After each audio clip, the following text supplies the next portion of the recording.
Regent McMillan, we are live. Please proceed. All right. I'll call to order the June 2020 meeting of the Finance and Operations Committee of the University of Minnesota's Board of Regents. Good afternoon, everyone, and thanks to all of those who are joining us via the live stream video. We're meeting virtually and want to remind everyone that open meeting law provisions allow us to conduct meetings by electronic means in situations like this. A very quick refresher for everyone on our protocol. All the votes will be recorded by roll call as required by Minnesota's open meeting law, and for any action before us today, Mr. Langworthy will take the roll. If you have a comment or a question, and this again is a change from last month, but similar to the way we worked this morning in mission fulfillment, use the raise hand feature in Zoom. That's the best way to do it. And if you prefer or aren't able to make that work, alert Jason Langworthy via text and that you wish to speak. He'll help me keep a list. And then please don't talk over others or jump in until I've had a chance to recognize you and keep the flow of this going in an orderly way. Zoom changed their settings between May and June, and which necessitates that each of us operate the mute function ourselves as much as we might prefer. To have Maggie and Jason in charge of muting, we have to do it ourselves. I thought it went pretty well this morning. It's just you got to remind yourself to unmute when it's your turn to talk. Stay muted. Other than that, reduces background noise and helps make sure we don't have too many people popping up as the active speaker. Let me also at this point welcome student representatives Spencer Basarich from the Duluth campus and Austin Kraft from the Twin Cities campus. Spencer, did I get your last name right? Actually, my internet cut out, but I'm sure it's close enough. All right. Well, if I get it wrong next time, you'll correct me. Finally, I'll remind everyone that although we can't see our audience, today's meeting is live and open to the public via live stream, and is also archived on our website for later viewing. So with that, I'm going to note the following change in how we take up items on the agenda. We're going to take the first three items in order, then after a brief recess, take up item 6, which is the workforce and total comp annual report. I'll explain more about why. That's just really important stuff that we cannot let go, and then we'll finish 4 and 5 from that point on. Which takes us directly then into our first item of business and action today, and that is the President's recommended fiscal year 2021 annual capital improvement budget. And I believe we have President Gable, Senior Vice President Burnett, and Vice President Bertelson here to respond to questions or comments you may have. As noted in the docket material, since the committee reviewed the capital budget at our May meeting, 2 changes have been made. First, the capital budget's been updated to reflect the lack of a bonding bill at this point, with noting, of course, special session starting, I believe, Saturday. If there is a bonding bill that comes out of that, we will be back to the administration will amend the capital budget and bring it for our consideration probably in July or any time in between if needed. The second is the addition of a capital project at the Arboretum. And Vice President Bertelson, is there anything else I missed? And if so, you jump in, or if there's anything you want to highlight, you have. Oh, you got it. Like. That's you have it. Mm-hmm. All right. I'd like a motion then from a member of the committee to consider and hopefully approve the capital improvement budget. Move to approve. All right. I didn't hear a second yet. Seconded. Very good. I've got a motion and a second to consider the resolution that is in your materials. And with that, I'd open the floor to discussion. And I'll look to Mr. Langworthy for help in me determining who wants to speak.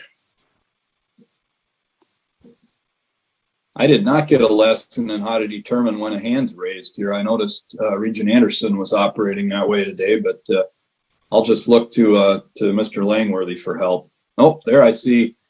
I guess I do know how to do this. I see Regent Shue. Did your hand go up? Yes, Mr. Chair, it did. Thank you. Hey, Thank you for saying that. Because it went up and I think it went down really quickly. well, I saw it. I was on alert this afternoon after lunch. So. Well, that's good. Thank you. I just had a question, and it has to do with the Armory project. Where did the Armory project get tucked under again? I'm having trouble finding it. I don't think it actually appears in any text in the document. Vice President Bertelson, we'll turn to you for a response there, I think. Mm-hmm. Yes, sir, Mr. Chair and Regent Hsu, the Armory is listed, has historically been part of the 6-year capital plan. This is just the annual capital budget. So we will be talking about that when we get to the 6-year capital plan for this fall. Oh, okay, because I think, yeah. All right, thank you. Other Regent questions or our student representatives? Again, if we get legislative action, we'll be back to tackle the bigger one, but otherwise this is unchanged from last month. I'm not seeing anybody here. Chair McMillan, Regent Mayron indicated there for a second. Regent Mayron, please. You just answered my question about what if the legislature changes their mind on this, so I don't need to ask my question. Okay. We committee, Regent Beeson and I in our discussions with leadership have that assurance, and I know that we'd all like to come back and have a special meeting or a good discussion in July after a robust bonding bill, but I don't think we'll hold our breath. They got a lot to do over there, so we'll see. Let's hope. We need it. The HEAPR money is vitally important to the long-term success of this and other institutions in Minnesota. So with that, I'm going to close the discussion and ask Mr. Langworthy to take the roll on the 2021, fiscal year 2021 capital budget. On the capital budget approval motion, Regent Anderson.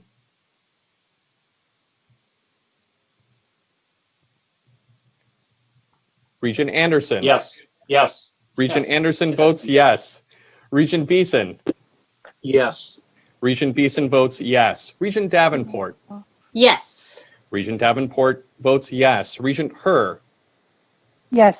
Regent Herr votes yes. Regent Hsu. Yes. Regent Hsu votes yes. Regent Kenyanya. Yes. Regent Kenyanya votes yes. Regent Mayron. Yes. Regent Mayron votes yes. Regent Powell. Yes. Regent Powell votes yes. Regent Rocha. Yes. Regent Rocha votes yes. Regent Simonson. Yes. Regent Simonson votes yes. Regent Swigum. Yes. Regent Swigum votes yes. Chair McMillan. Yes. Chair McMillan votes yes. There are 12 yeses, 0 nos. All right. The 2021 fiscal year capital budget is approved by a vote of 12-0. And there's my gavel, which you can't see. It's actually a stapler, so it works though. That takes us to item number 2. Little early afternoon levity there, although it wasn't very funny. Let's see. This is the second item for action by this committee, and lots packed into this one. We had an excellent discussion in May, but we need formal action today on the fiscal year 2021 annual operating budget, which has been named the COVID adjusted budget. And I invite President Gable and at various points throughout this, Senior Vice President Burnett and Associate Vice President Tonneson to present the budget to us and the materials. And I expect a good discussion as we move through that. So go ahead, President Gable. Thank you, Chair McMillan, Vice Chair Beeson, members of the committee. At the special board meetings on April 7th and April 21st, we discussed the financial impact of the pandemic on the university. And at the May meeting, we brought before you for review the President's recommended fiscal year 2021 annual operating budget, which we are calling the COVID-19 adjusted budget, or CAB. As we discussed, the CAB is not an operations as usual budget, but provides a responsible, but by no means definite base level of operations from which potential contingency plans can be shaped. Excuse me, the CAB is based on a series of COVID-19 related assumptions, including extended reduced operations status through a portion of the summer session offered online only, ramping into the fall semester for regular operations or a version of regular operations, slight tuition enrollment decreases, university housing open but with reduced occupancy. It also takes into account a freeze on merit pay across the system and the tuition freeze that you approved on April 21st. Depending on how the pandemic evolves and continues to impact the university, we may recommend an official amended fiscal year 2021 budget this fall after further analysis of revenue and expenditure assumptions. So at this time, I'll turn it over to the team to give a more detailed presentation. Senior Vice President Burnett, are you going to start? And then I think you and Associate Vice President Tonneson are going to trade off, so I don't need to interrupt each of those. You two take it away here. Thank you, Chair McMillan and members of the committee. For your final review and action today, Associate Vice President Tonneson and I will present the FY21 CAB for your consideration. As President Gable noted, the CAB is not a business as usual plan, but a responsible plan for FY21, taking into account that what we know today and building contingencies and levers for unknown or unforeseen issues as these unfold. Regents, all budgets by definition are plans, subject to change, alterations, and updates, and the FY21 CAB is no exception. There is simply more noise, more unknowns, more uncertainty than most years. The COVID pandemic and the recent challenges in the Twin Cities, our state, and across our country just add elements of uncertainty. That said, we bring you an FY21 budget, a plan that has tools and levers to assist our president, chancellors, deans, and other leaders with the ability to navigate and deliver a high-quality education, research, and public service to the citizens of Minnesota and beyond. Slide 3, please. The primary aspects of our CAB are restated in this slide, but it is a combination of actions that enable us to bring you a balanced FY21 CAB for your review. I would now ask Associate Vice President Tonneson to walk you through the next several slides for details, and then I will wrap up the presentation before turning it back to you, Mr. Chair, and members of the committee for questions and comments. Good afternoon. Next slide, please. So in total, the COVID-19 adjusted budget for FY21 anticipates revenues totaling $3.9 billion, essentially equal to the budget for FY20. The percent distribution of the revenues, as you see here, maintains the dark green sections for the unrestricted state appropriation and tuition revenues at 41% of the total. That has not changed from this year. Although not depicted on a slide today, in May, we also talked about the fact that total expenditures will be increasing just 1.1%, reduced from what would have been a projected growth of roughly 2.5% due to the natural and planned expenditure reductions as a result of the pandemic. It's important to remember that this budget includes a great deal of what I would call regular activities of the university that are not as impacted by the pandemic. Growth is projected in costs for fringe benefits, labor agreements, debt service, technology software maintenance agreements, library contracts, sponsored research projects, and so forth. So the net change in expenditures is the slight growth of 1.1%. Slide, please. Turning for just a moment to focus on the plans for the framework funds. This is for the most discretionary portion of the budget related to the state and tuition funds. We're proposing an incremental increase in available resources of $39.2 million. As previously mentioned, the appropriation increase allocated for the first time in this budget is $9.7 million. The $1.7 million increase in law for FY21, coupled with the $8 million held over from the FY20 appropriation increase.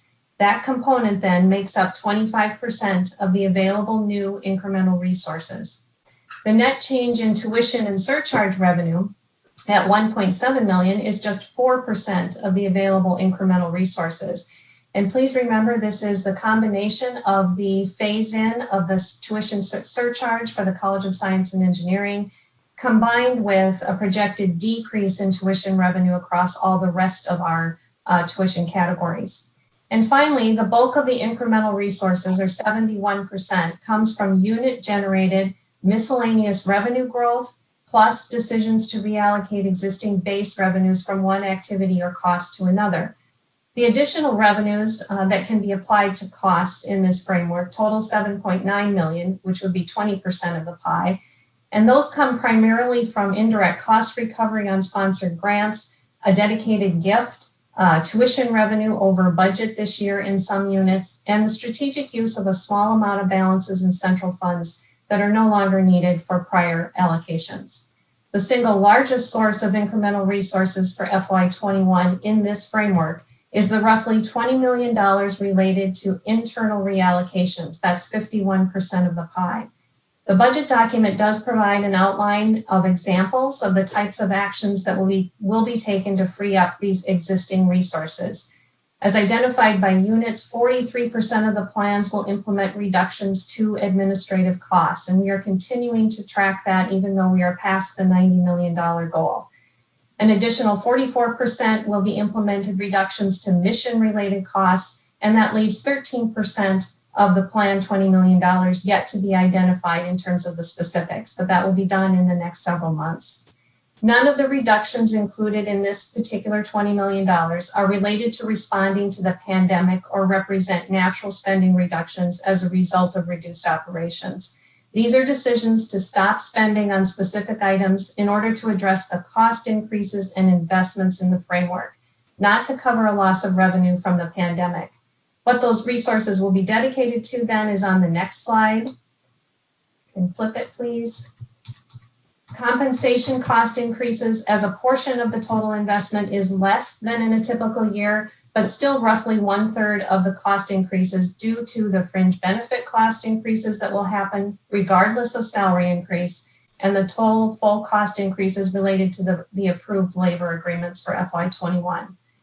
The remaining portions of the pie chart represent a summary of the items listed on attachment 2 to the budget document. The President is recommending recurring investments of $26 million. $15.7 million of that is recommended to address basic operating needs in units.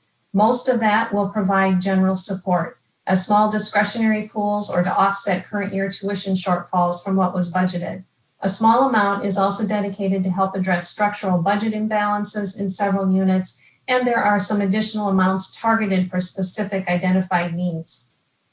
There is a relatively small amount dedicated to student support and program enhancement, most of which is the direction of the increased tuition surcharge I mentioned in the College of Science and Engineering, directed to instructional and facility needs related to recent enrollment growth in that college. And finally, the facilities and technology piece of the pie chart represents just over 12% of the total new spending, and that is for utility cost increases, the operating costs of new building space, opening up debt service, and the licensing and maintenance agreements for our technology systems that escalate every year.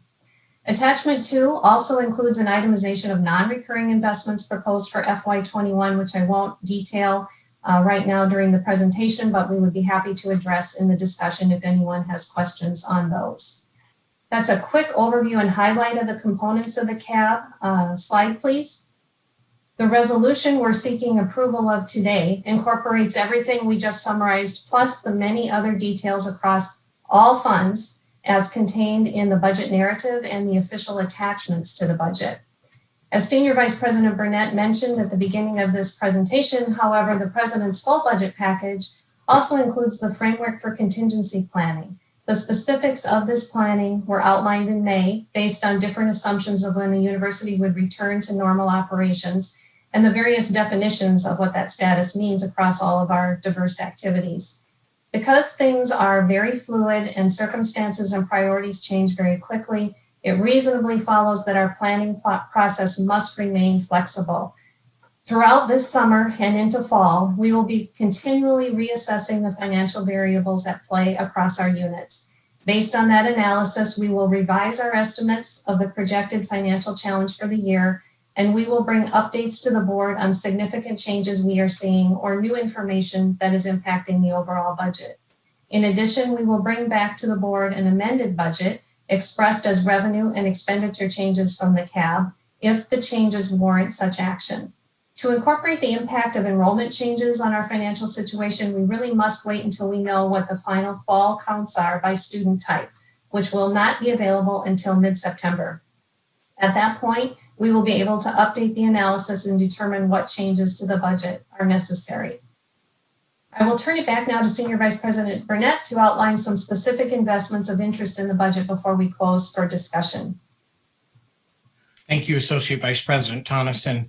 Members, there is a great deal of detail in your docket about the spending plans, a very lengthy docket this month.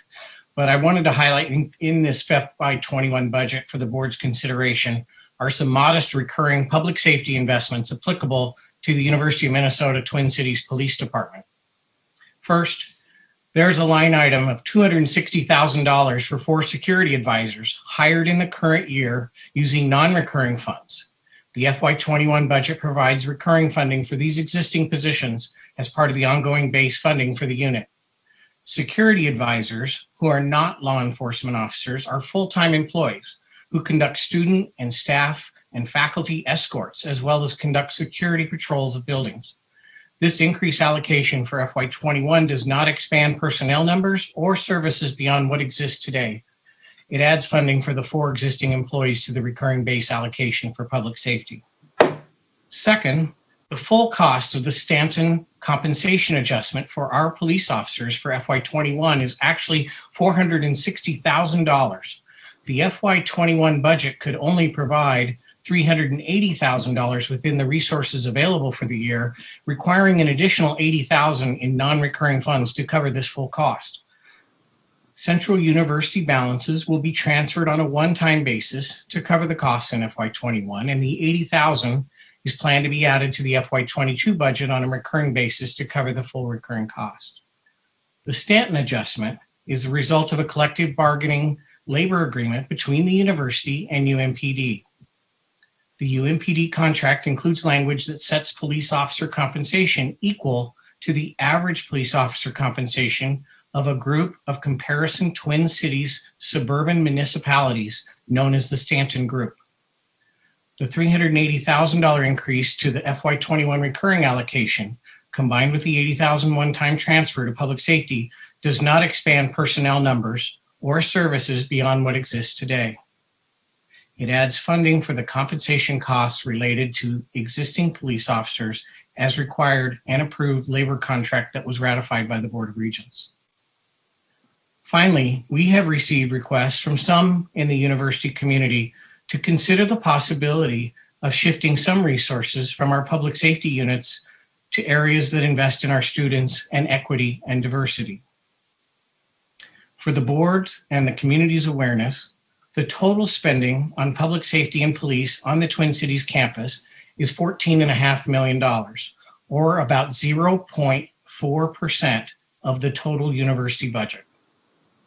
In our current budget at the Twin Cities, we devote over $108 million to student services and our equity and diversity efforts. This is roughly 3% of the total university budget.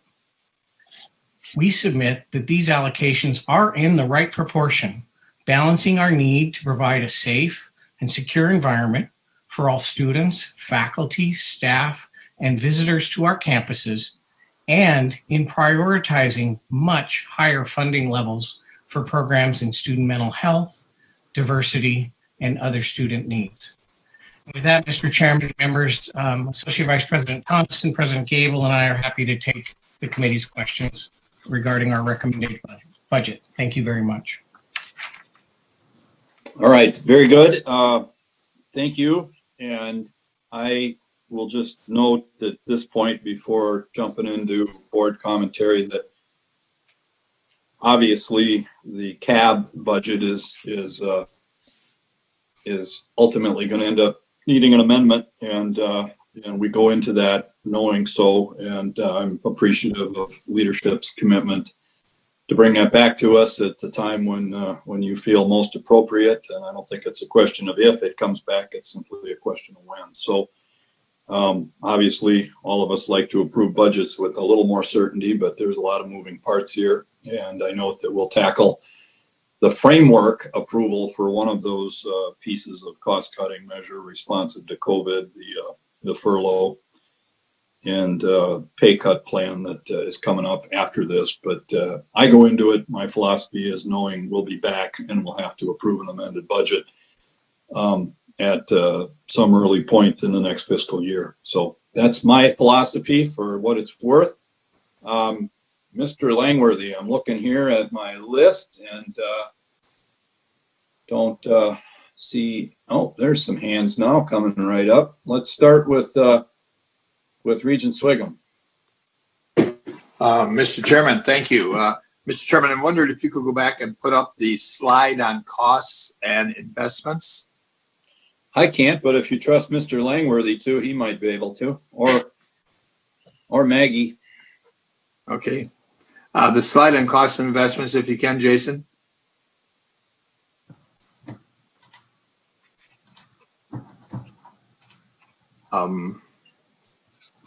There, oh, that's the revenue. The next one. Next one. Yeah. There. My question, Mr. Chairman, of Brian and or Julie, is of that pie that we see before us. We see compensation is only going up 12.6 million, where I look back last year and the year before, it's kind of like more in the 42 or 44 million area. I'm assuming that is because of the merit increase not taking place, but is also some of that due directly, Julie or Brian, to the hiring freeze that we have instituted? And again, if you could tell me how hard that hiring freeze is. So, Regent Swigum, Mr. Chair, just a couple of things. There's two parts in there, and Associate Vice President Tonneson can talk with you about it.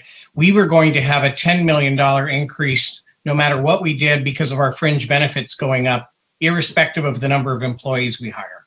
So that was always being built in. And don't forget, we do have labor contracts that are increasing next year. And I'll let her detail that. To your second question, and I'll let her elaborate a little bit on my answer. To your second question, I was provided data by Interim Vice President Ken Horstman yesterday. For the last 3 months March, April, and May of 2019, the university hired about 1,164 people over those 3 months. This year, we've hired 626 in that same 3-month period. We have literally hired half as many people in the last 3 months than we did 3 months for these same 3 months a year ago. So to your question about a hiring freeze, it is not a hard hiring freeze, but it is a substantial hiring freeze when you see at least a 50% reduction, at least in the last 90 days of our hiring over a year ago. Right. The only thing I will add to that piece of the question is that much of that hiring is actually in preparation for for summer employment for graduate students and so forth, working on the instructional side. So that's what most of that hiring has been, is my understanding. But to your first part of your question, keep in mind that 12.6 million is only two things. As Senior Vice President Burnett mentioned, it is the cost of fringe benefits that will go up regardless of a salary increase, and that's primarily due to healthcare, and it's the cost of the labor agreements that were approved earlier this year. In most years, when it's up around 40 million, it also includes the merit increase, but we do not ever include in this particular piece of the pie any additional expense for expanding headcount. That would be coming in as an investment. If we're investing in a new position, it would not come in the compensation portion of the pie chart. So the increase here, or the less of an increase, is because of the freeze in the merit pay increases. Okay, so follow up, yeah, Mr. Chairman, if I could, to follow up to Julie and Brian. where do I see the savings then in our budget? Where do I see the savings? If not in this sector of the pie or this piece of the pie, where do I see the savings due to our hiring freeze? Brian's numbers gave me were about half the people that have retired or left, we've not rehired. That's kind of like it's a pretty soft freeze. It's not a really hard freeze, but where do I see those numbers as savings, Julie? Yeah, Mr. Chair and Regent Stegum, that will not show up as an investment. That's going to show up on attachment 1 to the budget, which is the full estimate of all the revenues and expenditures for the year across all of our funds. And in that, those estimates for FY21, I built in some estimates for reduced compensation spending as a result of the hiring freeze and as a result of reduced operations. So it comes in when you look at the expenditure change from FY20 to 21, even though it's going up less than it otherwise would have because I reduced it for the impacts of the hiring freeze. Got you. I also thought that's why that compensation of 12.6, that sector of the pie, was going up partially less than I anticipated or last year's. But yeah, I got to look to the attachment to see this. Yes, and you won't see it, Mr. Chair, Regent Stegum, as a line item. It's just buried in the estimated total compensation spending, the change between 20 and 21 on attachment 1. Thank you, Julie. Thank you, Brian. Thank you, AVP Tonneson. So my next, I've got in this order, I'll just give everybody a heads up here. Beeson, Kraft, Anderson, and Mayeron coming, and you can, now I see a couple more hands, so we'll follow after that. But Regent Beeson first, and then we'll go to Student Representative Kraft. Thank you, Mr. Chair, and thank you, presenters. I did struggle initially with this approach of approving a CAB, which admittedly is only a semi-finished budget. It's very different than the other 11 budgets I've approved here. I would have preferred having a bow around it and then moving forward. But obviously, the circumstances dictate a different approach, and I think this is a wise plan. We do need, starting July 1st, we do need to have a budget in place. We need to start making entries and spending money and all that. Stepping back, this has been a deliberate and I think an appropriate process, starting with President Gable's announcement in March as COVID appeared to reduce costs, taking that unilaterally, and then bringing to the board some principles. And the principles have driven the last 60 days, including freezing tuition. And I think that it's been, I think we followed those. One of the principles I really like, frankly, is the shared sacrifice approach. I'm against throwing a lot of people out in the street for just out of principle, but also because I believe our business model will resume and normalize better, not totally, it'll resume better than most all other higher education institutions. So we want to keep our people working. We've got plenty of work to do. We've got extra work going on actually with all the issues around the disease that we're going to be managing around. So, and I also like, the end of the day, former Regent Broad taught me this. It's not unimportant to look at the spending number of 1%. That's the lowest I've seen here, and that spending's been low, but that number needs to be low, and it is low. And I think 1% is sort of the appropriate number as we look at total cost increases. So I support this and look forward to working with the administration as we go into the year. Thank you, Regent Beeson, and I want to just note I've been much appreciative of your steady and experienced hand as we've worked with leadership in the administration to bring this together. A lot of back and forth here with the administration, and Regent Beeson's got a good fiscal head, as you might expect from a banker. So with that compliment, could I ask you to do something I failed to ask for at the opening of the discussion, and that would be to move the budget for consideration? I'll move approval. Thank you. Is there a second? Second. Okay, well, now we've got it before us. So thank you. I should have done that right at the outset. Student Representative Kraft, I think you're next on my list. Go ahead. All right, wonderful. Yeah, thank you, Chair McMillan, presenters, President Gable, and members of the board.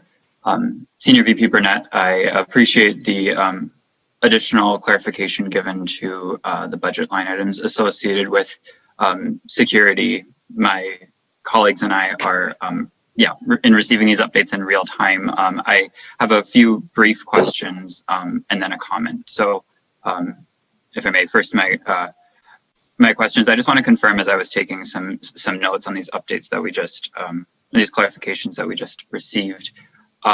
You had said that the $260,000 recurring investment in security personnel in attachment 2 is for the 4 security advisors. Is that correct? Mr. Chairman, yes, Student Representative Kraft, that is correct. All right, and then Mr. Chair, could I proceed with my second question? Yes, please. Right, thank you.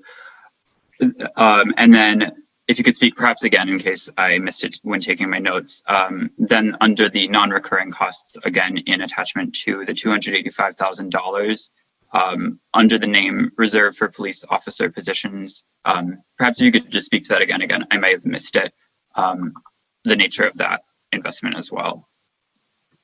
Mr. Chairman, and Student Representative Kraft, in my comments in the presentation, I did mention I was talking about recurring investments in the budget. This is a non-recurring investment. It is a reserve we put aside as we were looking at potentially ensuring we had minimum staffing levels on the Twin Cities campus. There are times when we only have 3 police officers for the entire campus being able to cover some of the second and third shifts. And so we took that under advice. We did not want to add it at this time, but we wanted to see what the security situation was for us. And so it's a non-recurring item that would be only exercised if the president made the decision to move forward with adding 3 officers. And that's what the cost of 3 additional officers, which would allow us to staff every shift with 4 officers at a minimum. So it's not a plan to move ahead yet, but it's something that we've put in place that was probably back in January as we were dealing with some other issues with respect to campus security. Thank you, VP Burnett. Mr. Kraft? Yeah, thank you very much, Chair McMillan and Senior Vice President Burnett on those clarifications. Just some comments as this is a topic of concern brought by all 8 of the student representatives over the past few weeks, as well as in other from other parts of the university community. I do appreciate the clarification given the additional information, but also just the timing and how soon, how recently the information was presented. I still at this time maintain the concerns articulated in the letter, just needing to understand further the role of the additional personnel and the status as the sort of tentative status of the additional personnel listed in the budget. And I hope that there's a sustained attention on this topic. Just want to briefly say that it should not have taken the current circumstances to bring us to this perspective. As an institution, we have a lot of work to do. We're not yet serving our community to the best interests of our student communities, especially Black students, when we're thinking about our security. And I just want to comment that we, as an institution, have a responsibility to our tuition-paying students and to our state to reflect on the structural ways in which security is on track to operate. And again, appreciate the clarification and want to look more into this. We will, look to President Gable, members of the board, in their upcoming reports in this month's meeting, and also engaging with other students and community members in the long-term conversations that need to happen as it's our responsibility to engage in these important topics. So again, thank you for the clarification, and I do maintain the concerns at this time. Thank you. Thank you, Student Representative Kraft. It is your responsibility to be sure, and it's one I think the student body is fulfilling well. So thank you for the input. There's been a lot of it, and the board is appreciative. And I think you can rest assured this dialogue will continue. So with that, I'm going to turn to Regent Anderson next.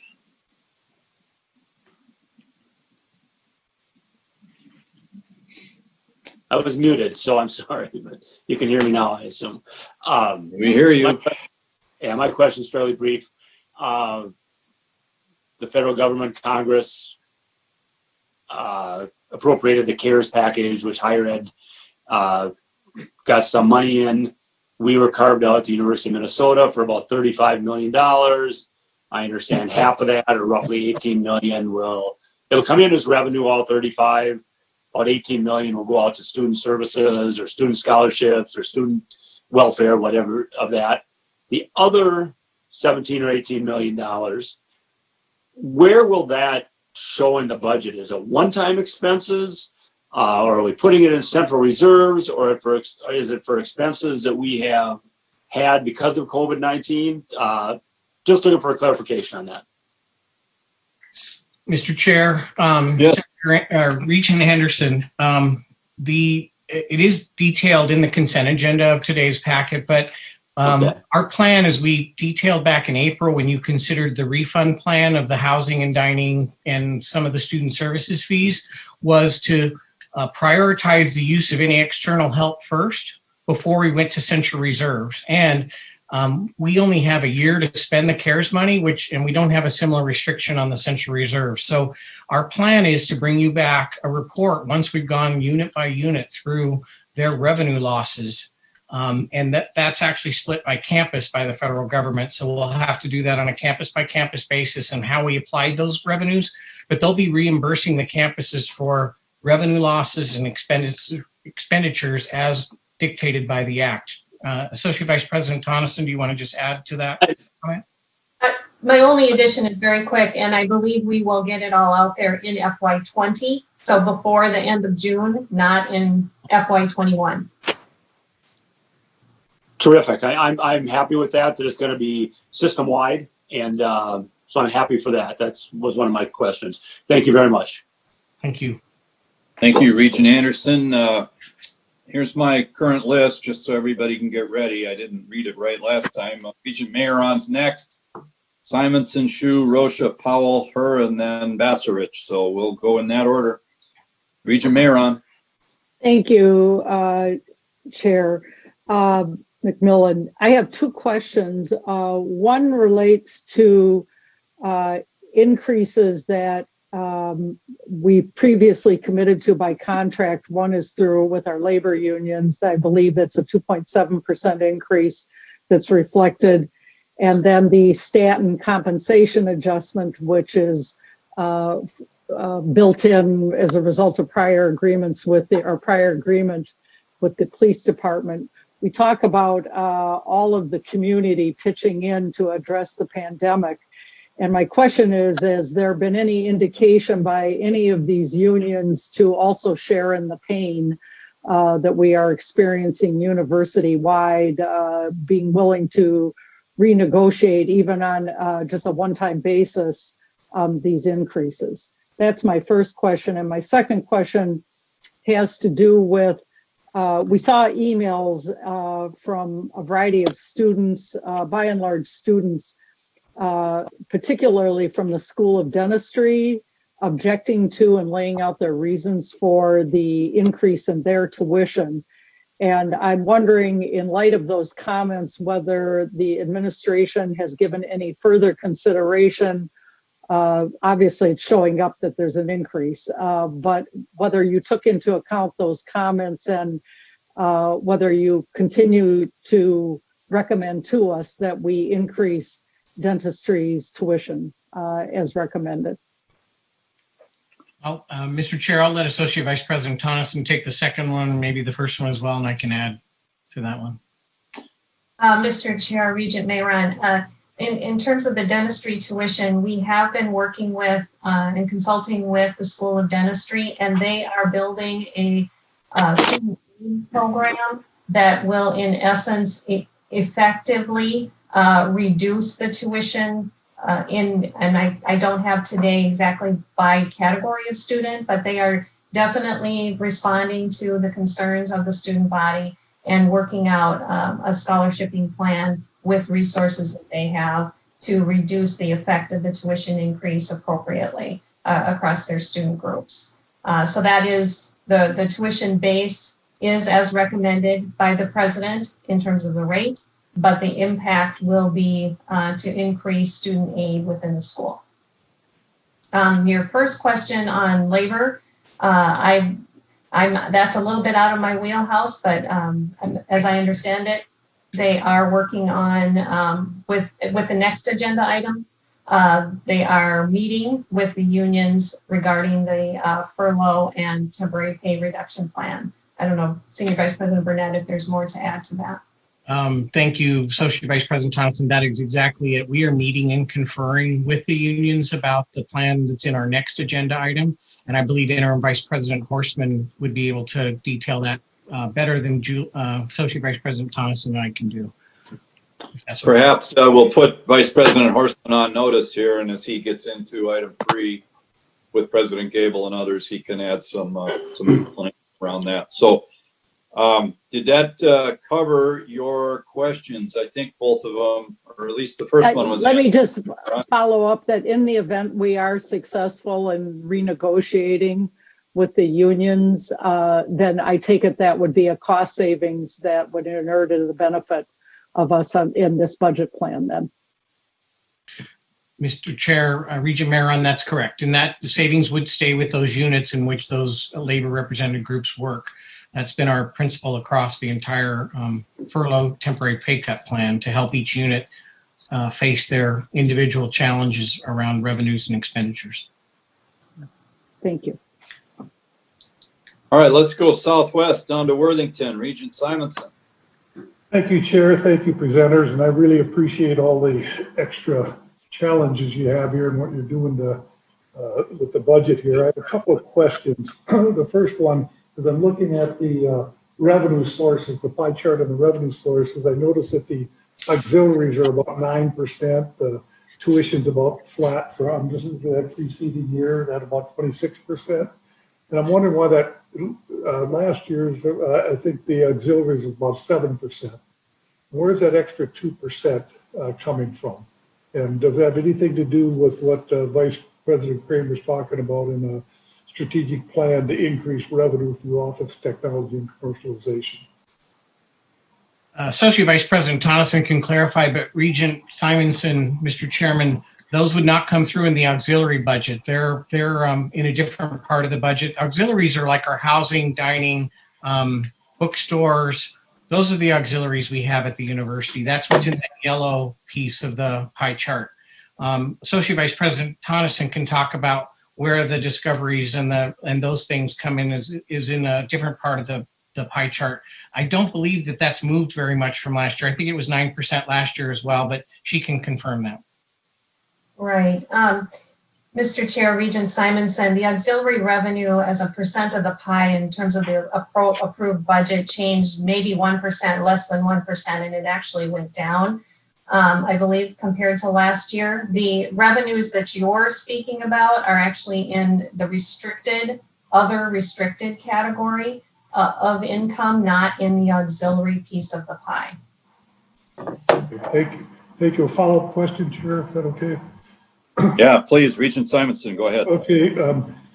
Any idea of, we talked about on-campus, in-person presence and then online. Any idea of what the cost as a percent to the university is between those two? Per credit, maybe, just as a percent? Regent Simonson, we did a report for the legislature on that issue before the pandemic last year. I would submit to you that our fixed costs for running our buildings and our grounds have not changed. And we've actually had to add investments on a modest scale just to make sure that our IT systems can handle much more robust educational platform. So we are still paying faculty to deliver those credit hours. We're still operating our laboratories and buildings, albeit at less capacity right now than we have in years past for the last 3 months. But the costs are very challenging to get at because you have a lot of fixed costs that don't go away just because you add an online program. And Associate Vice President Tonneson, your thoughts on this? We did do a report for the legislature that was turned in back in January that was shared with this board about that very issue, that sometimes it's a little bit more expensive to do online and sometimes it's a little bit less. But generally, there's not a big difference, at least in the literature that we provided to the General Assembly earlier this year. Okay. Does that help? Is that responsive to your question? Yeah, thank you very much. I don't have anything else, Chair. Okay, thank you, Regent Simonson. Regent Shu, your turn.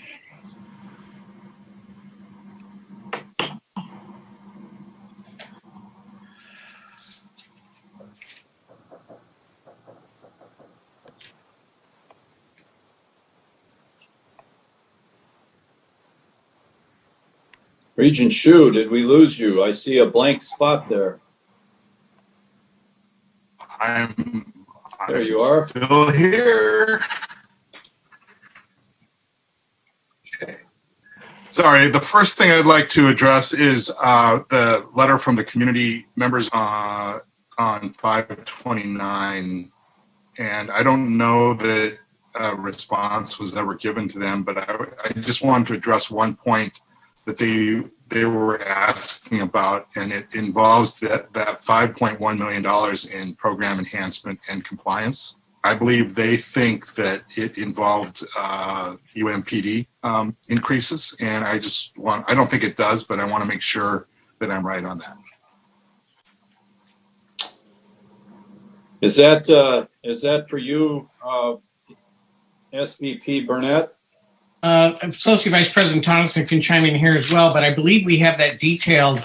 That is not for UMPD. That's all of the program enhancements, and $3 million of that is the surcharge for College of Science and Engineering. Associate Vice President Tonneson, can you remind me what page of the docket we're at for that? And that is the attachment 2 to the budget, and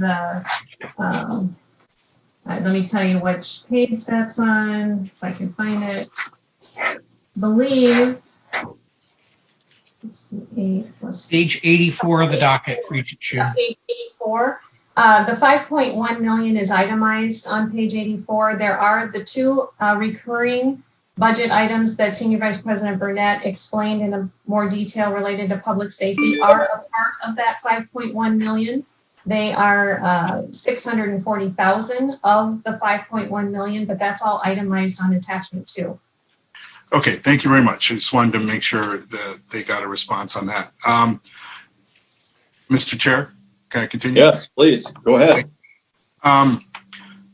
Involving well, see, it's hard to understand kind of what's in here since we have this discussion and then we have the discussion following this, which involves like a $36 million salary cut from the faculty. And I'm wondering how is that in this document or this budget that we're talking about? Is it included or not included? It's my understanding it's not included in the CAB, but it would become part of an amended budget when we know more about how and when it'll be executed. We're going to approve the framework, or we're going to consider the framework for it, and they'll talk about the rough outlines of the I think you got the number close to right there in terms of what it could be if fully implemented. But that's my understanding, and Regent Beeson's as we've been working on this, but it's not in CAB, but it would be in a contingency or amended budget when they move forward with it. But I'll let Vice President Burnett make that clear, or Vice President Tonneson. Mr. Chair, you got it exactly right. Just one clarification, Regent Shu, that is all worker, that's not just faculty. That's P&A, civil service. It's not just the faculty. The faculty is a part of that, but it's all the work, all the folks in the furlough, and we'll talk about that in the next agenda item. Okay, thank you. Mr. Chair, can I Keep going. Yep. Okay, thank you. I appreciate the extra detail on the UMPD numbers. I don't think three is a big number to police our campus, and 4 is not a big increase to police our campus.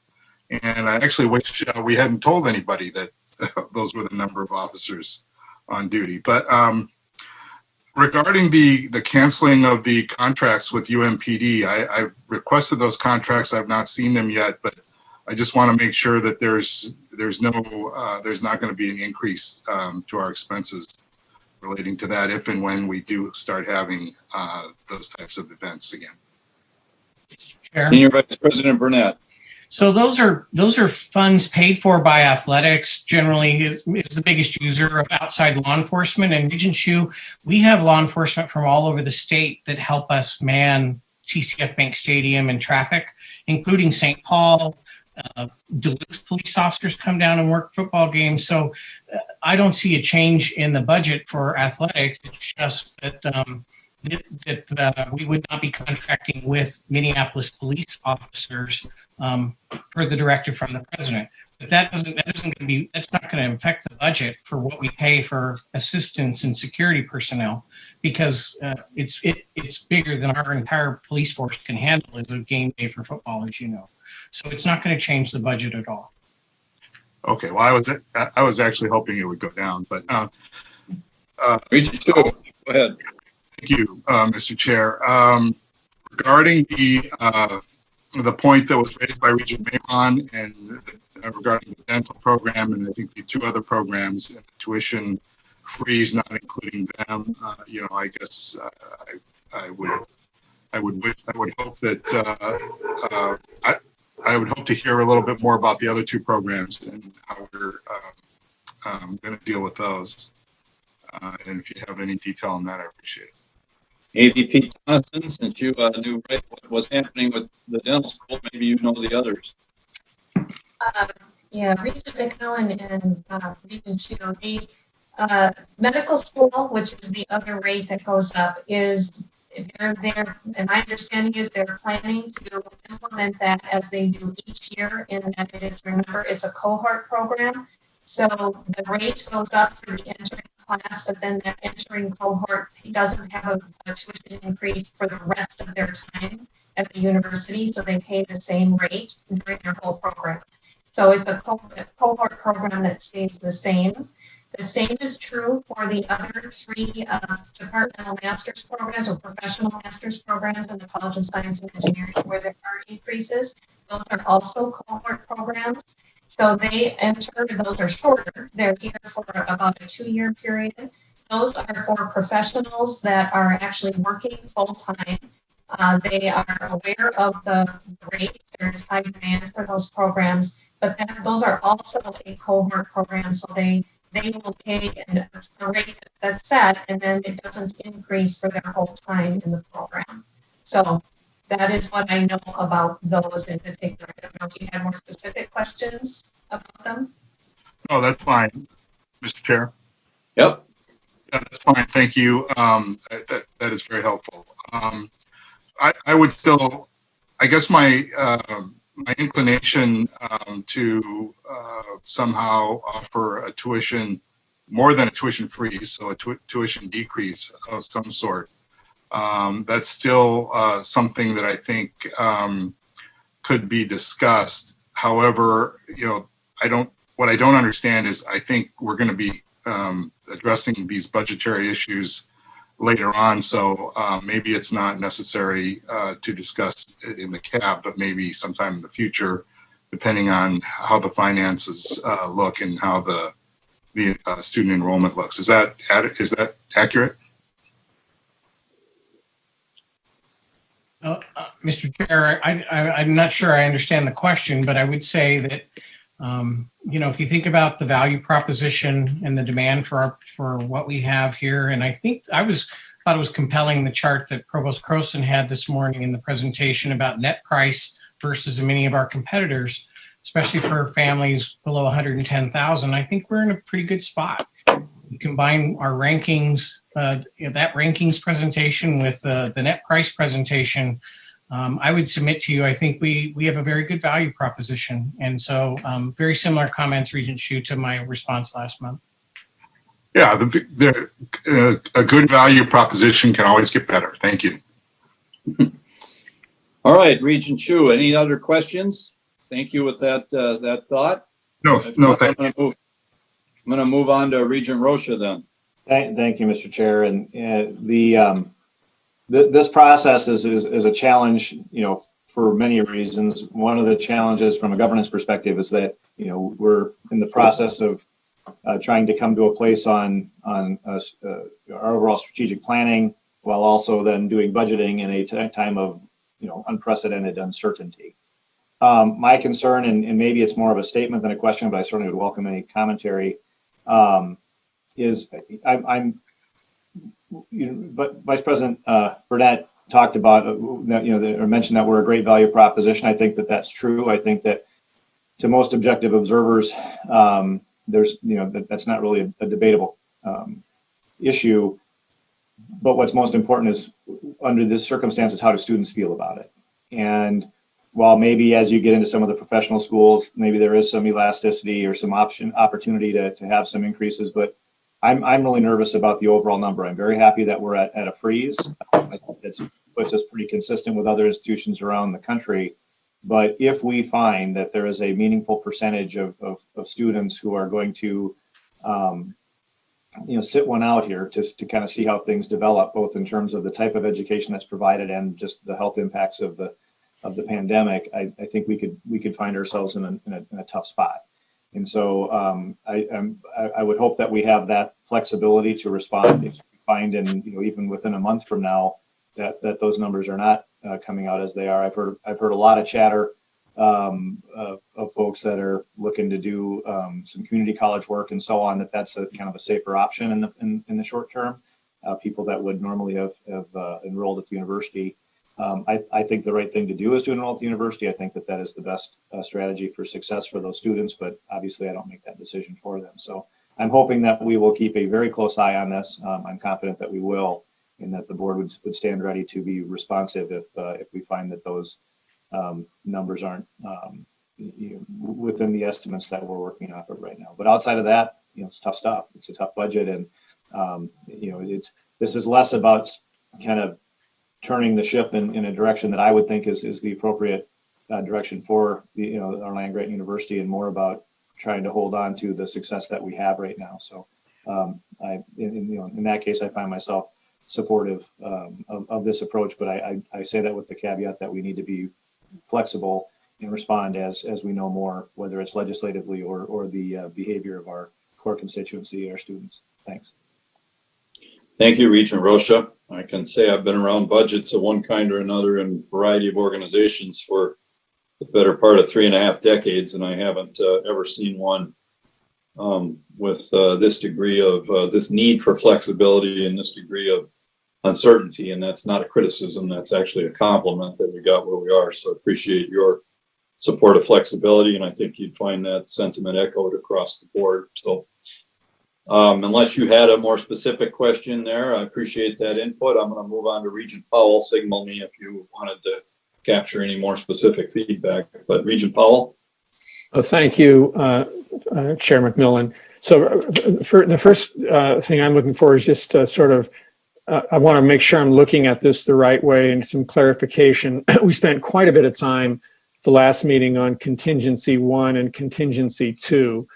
And I guess I'm realizing now, and Senior Vice President Burnett, if you could sort of affirm this, I'm realizing now that the way to look at those contingencies is, they're really illustrative, and what they allowed, you and the team to do was to kind of model liquidity and model, expense reductions that we would pursue, in the case of these two contingencies, which together, would take us to nearly a $300 million shortfall, which would be very significant. So they were a modeling exercise. We showed what we would do in these very extreme situations. But in fact, we're never going to have, what we should be focusing on now, as Chair McMillan has said, is what we're calling the amended budget. which we will probably, see evolve over the course of the summer. And we will take, the incremental steps that we need to solve for the amended budget, which, as I can gather, will be less than contingency 1 and different. So I'm just I'm putting aside contingency 1 and contingency 2 as they were modeling exercise. We're now in the land of reality, an amended budget, and that will develop over the next month. So I guess the question, Senior Vice President Burnett, is, am I looking at this the right way? Mr. Chairman. Vice President Burnett. Yes, thank you, Mr. Chairman. Regent Powell, I think you're looking at it exactly the way we hoped you'd see it. We get closer and closer to somewhere between our best case and contingency 1 each day. And given the plans that Provost Croson laid out for you today, if you recall, contingency 1 is not opening till mid-fall, and contingency 2 was not opening at all till January of next year. It appears more and more likely each day that we're going to be open in some form or fashion. And so what we're suggesting in this CAB is we've made a lot of changes, or we've made a very thin budget with a lot of levers to help our units. And the next agenda item around a recommended furlough temporary pay cut plan will give us a set of tools to adjust between this CAB and unknowns that are approaching contingency 1 without hitting contingency 1. And so we think you have to see these together as a package, and I think you characterized it as well as anyone as how we're looking at it. All right, thank you. I appreciate that clarification. And the other question I have just has to do with the, we mentioned that we still count on the state appropriation to be up a little bit, 1.7 million. I guess I do worry about this from time to time. Are we hearing anything, or we're highly confident that that's going to be there? Senior VP Burnett, I know you're in pretty steady contact with the folks at the state. What are you hearing? So, Mr. Chairman, thank you. Regent Powell, I don't know that I would say highly confident, but we do keep very close contact. President Gable talks to state leadership. I talked to the head of MMB. I believe he made a presentation recently to retirees where he thought that the state was going to be able to honor the biennial appropriation to the university. It's really a continuing level. It's only $1.7 million above last year. So it's really just, can they honor it between now and June 30th of next year? And so that's our hope. We're very fortunate, unlike many other states, that this state came in with a very healthy reserve in this pandemic and in this recession. And so we're very fortunate in that regard, but staying very close to the governor. And I think the governor and the leadership of the state has seen the value of its research university in responding to this pandemic, particularly with our medical school, our genomics center, our experts in the School of Public Health. And I'm hopeful that they'll see that we're a pretty good investment. All right, thank you. Thank you, Chair Powell. I think your characterization of these contingencies is really helpful, and with an effort to just be illustrative and not to be cute about it, we're probably heading for something like contingency 0.5 or 0.75. And then I noted today, though, that the president and the provost were both very careful to keep us focused on the possibility of a contingency 1.25 or 1.5 if we had to pivot to something. I don't want to invite trouble, but the flexibility being the hallmark that Regent Rocha spoke about a while ago, we're gonna need it, and we probably won't land anywhere near one of the exact things they modeled, but the modeling in and of itself enables us to find midpoints and better landing zones. So, thank you for that, Regent Herr, you're up. Yes, thank you. A couple of thoughts. Can you hear me? I'm on my phone. Yes, I think we can hear you. A couple of thoughts. You're coming through fine, I think. All right, thank you. Okay, a couple of thoughts with regards to the budget. I'm on par with all of you in supportive of it. It makes sense, but I think that over time we definitely will bounce back thanks to the stewardship of our president and the administration and staff coming together to create that plan. But I do want to address the sort of elephant that's in the room right now with regards to this discussion, and I can't walk away without addressing the issue of funding to the police. and the students concerned, not so much from not being so much influenced by what I've been reading, what the students have given me, but by my own life and my own experience and my own morals and my own values. So I do know that we are a university and a community, and we come together in pursuit of the highest learning. And we come together to provide students with resources and tools in order for them to succeed. And I do believe that ensuring a safe and secure place for them is a worthy investment in their learning.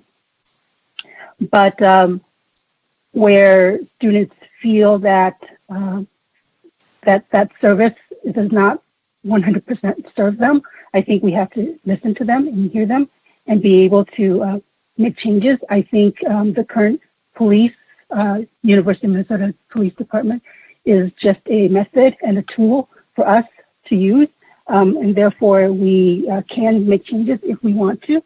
And I do want to take this moment to acknowledge that with the death and murder of George Floyd, what's been going on with the state, and particularly the city of Minneapolis, the hard-hit regions of Lake Street and University Avenue in St. Paul, and how it affects our community. And I applaud the students for thinking about where they live, where they have influence, and where they can make changes, for them to come up and have ideas and solutions, bring it to the table, and being responsible for that. And so I hear them, and I do want to acknowledge and address the issues that they bring forth.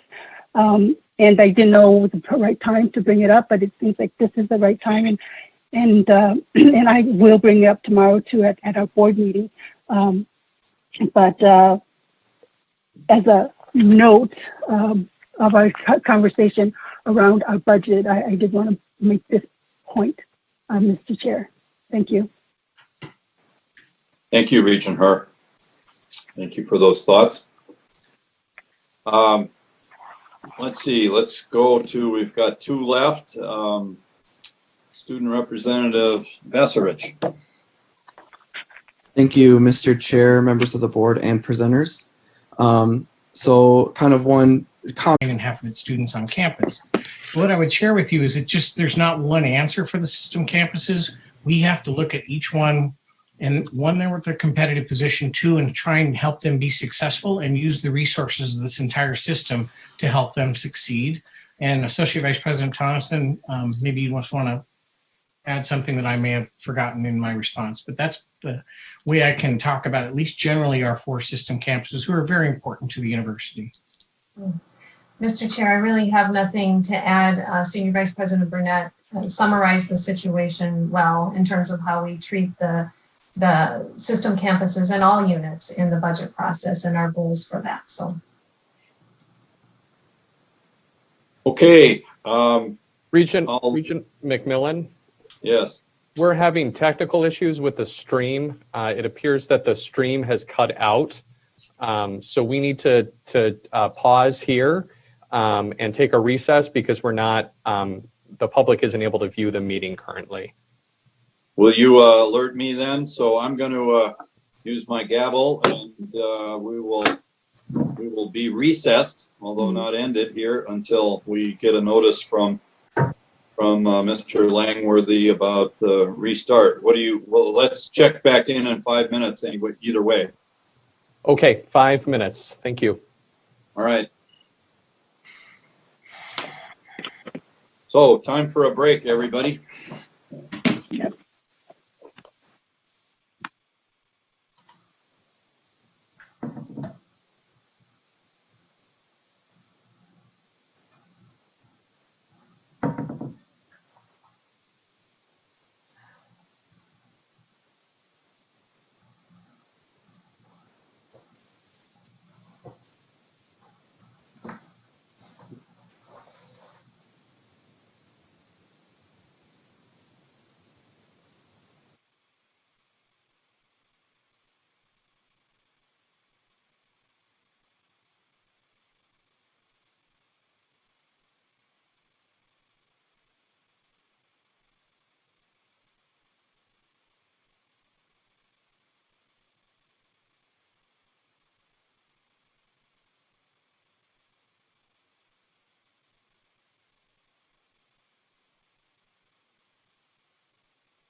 All right, I'm going to reconvene. Is the stream live, Jason? Yes, it is.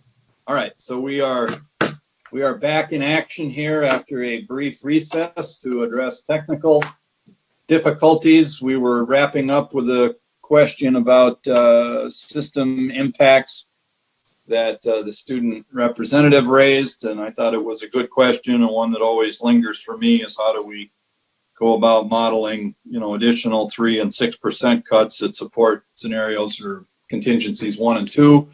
But as we noted, we don't need to get to 3 or 6 yet. Time will tell.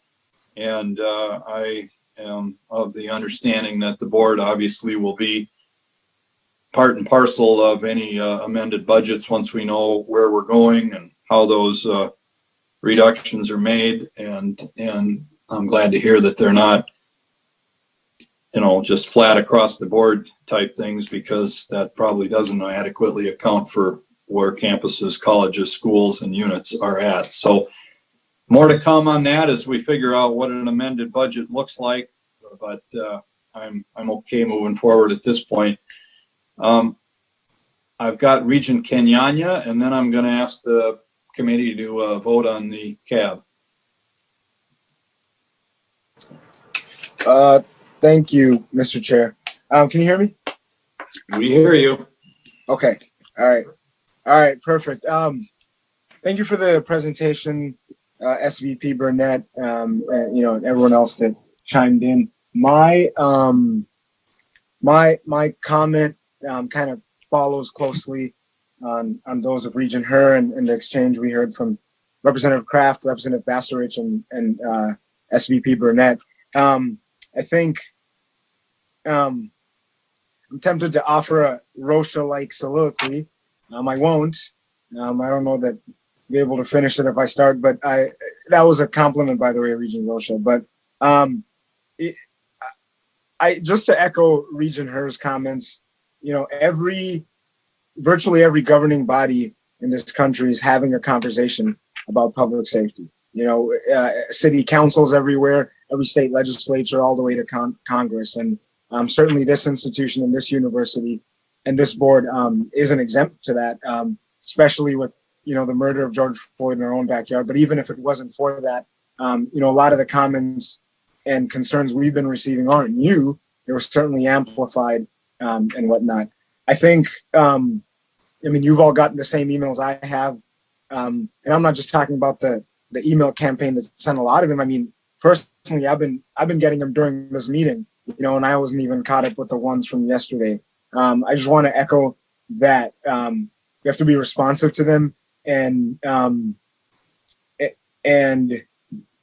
don't even, to be honest, I don't even know what that looks like, and I suppose that's the beauty of it, in that I don't know what it looks like, and maybe other people here don't know the solution, but we do have tens of thousands of students. We do have staff, faculty, experts, community members who are lending their voices and lending their opinions and lending their experiences and solutions.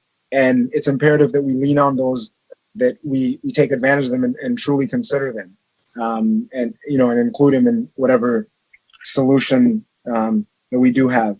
As it relates to the budget item, the incremental ones that are in there, I would hope that, it appears that it's part of the budget, and an otherwise great and flawless budget. Flawless is the wrong word, but you understand my point considering the circumstances. I would hope that any further, so it's my understanding that line item is held, right? And not necessarily exercised yet, or may not be exercised.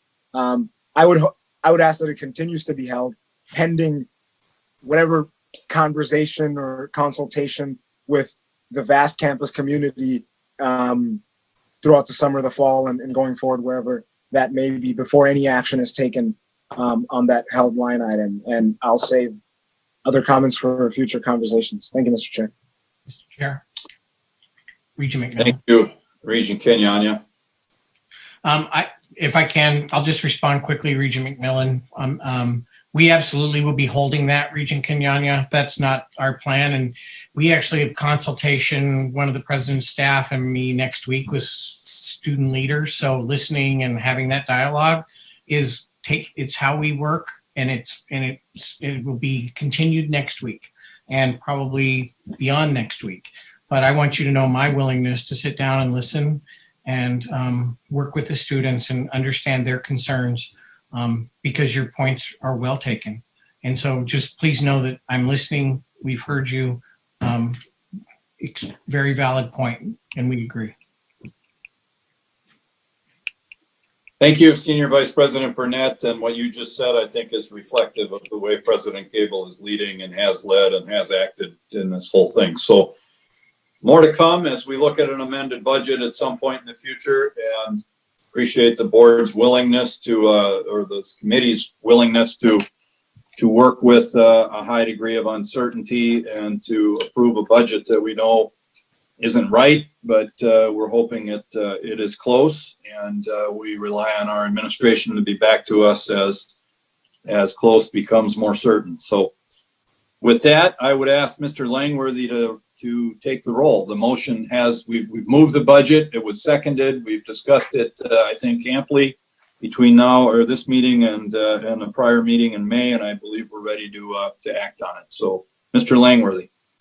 On the motion to recommend approval of the resolution related to the fiscal year 2021 annual operating budget, Regent Anderson. Yes. Regent Anderson votes yes. Regent Beeson. Yes.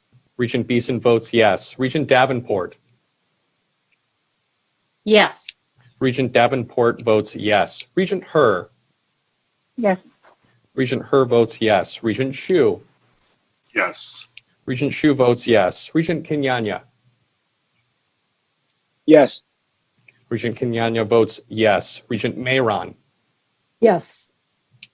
Regent Mayron votes yes. Regent Powell. Yes. Regent Powell votes yes. Regent Rocha. Yes. Regent Rocha votes yes. Regent Simonson. Yes. Regent Simonson votes yes. Regent Swigum. Yes. Regent Swigum votes yes. Chair McMillan. Yes. Chair McMillan votes yes. Chair McMillan, there are 12 aye votes, 0 no votes. Very good, Mr. Langworthy. The COVID adjusted budget for fiscal 21 is approved by this committee and will go to the board for action tomorrow.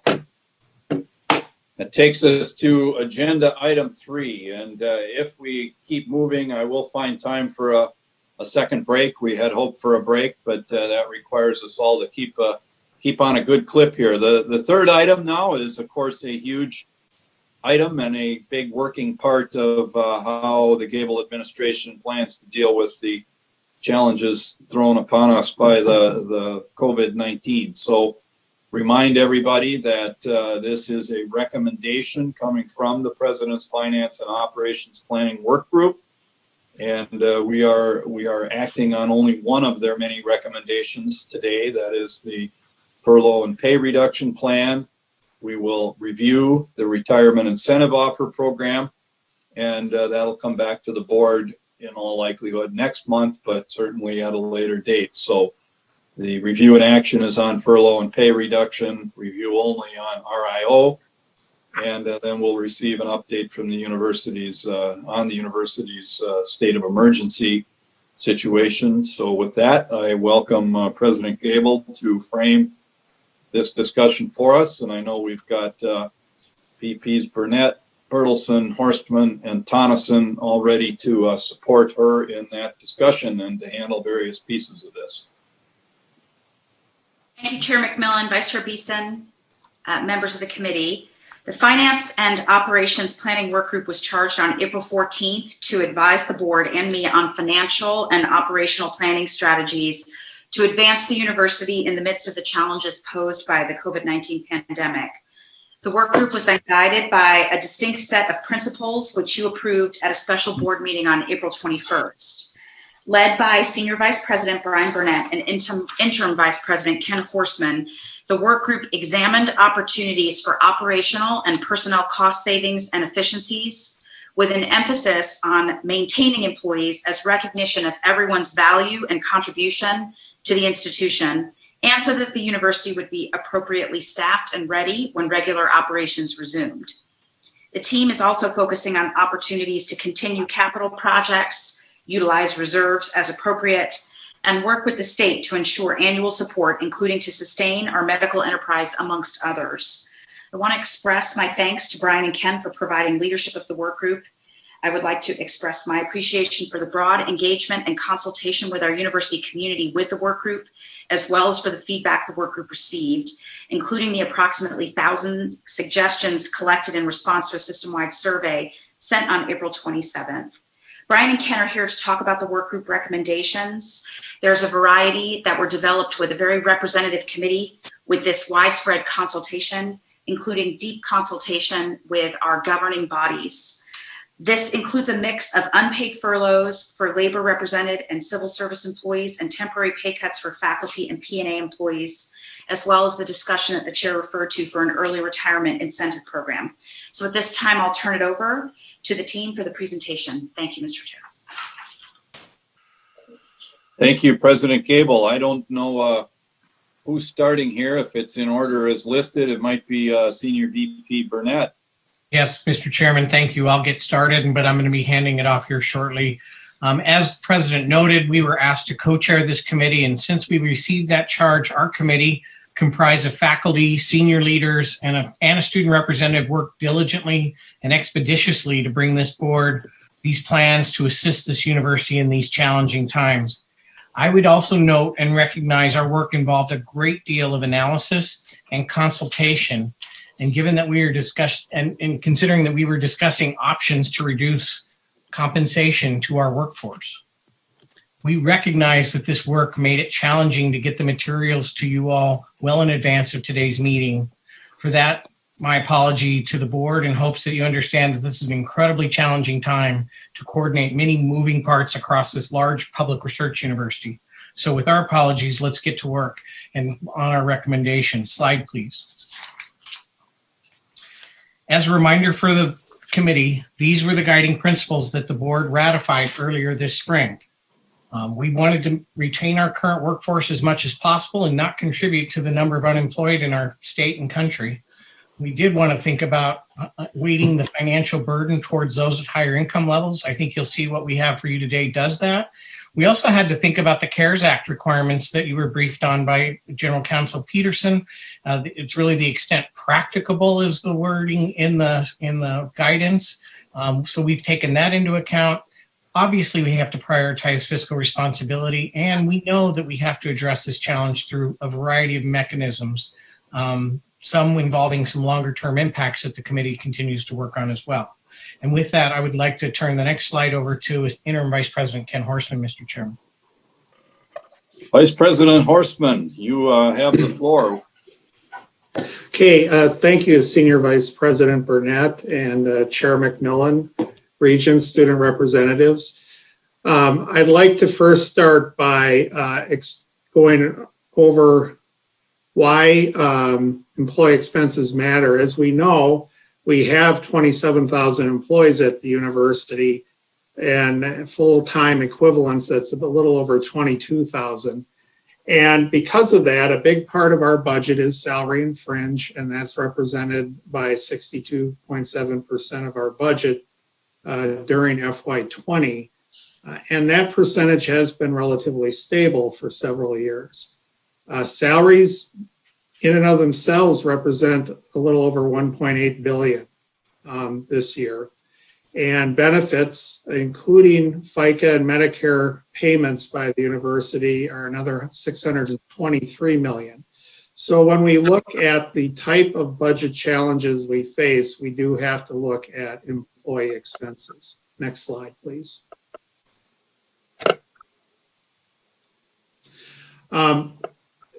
As mentioned today, we have some immediate recommendations for implementation of a program and a review of another program, the retirement incentive option. The immediate implementation recommendation is a furlough or temporary pay reduction plan for all employees at the university. And This plan follows the principles that we have followed since March at the beginning of the pandemic, which during the last semester, the spring semester, was to keep employees whole because our strategy was to retain as many employees as possible.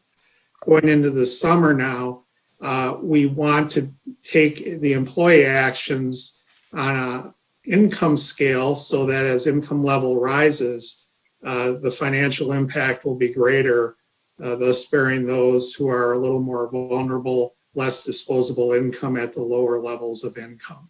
So those under 60,000 will be exempt in this recommendation.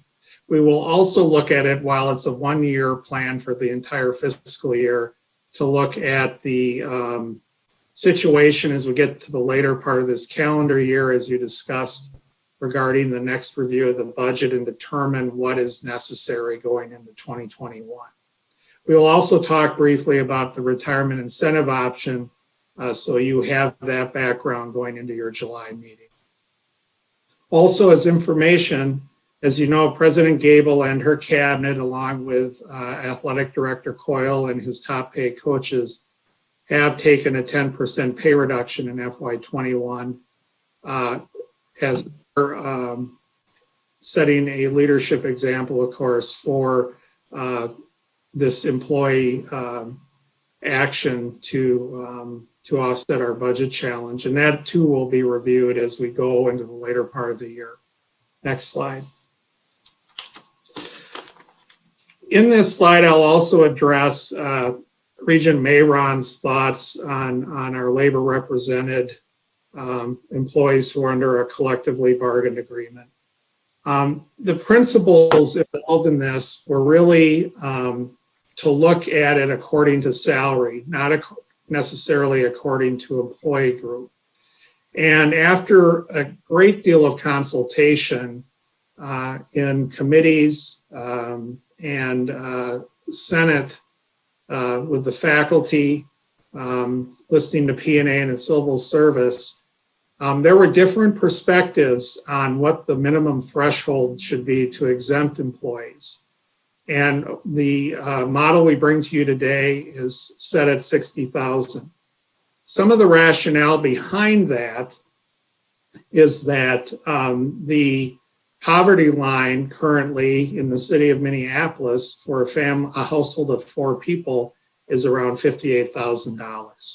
So that was a very important metric to many faculty as well as others.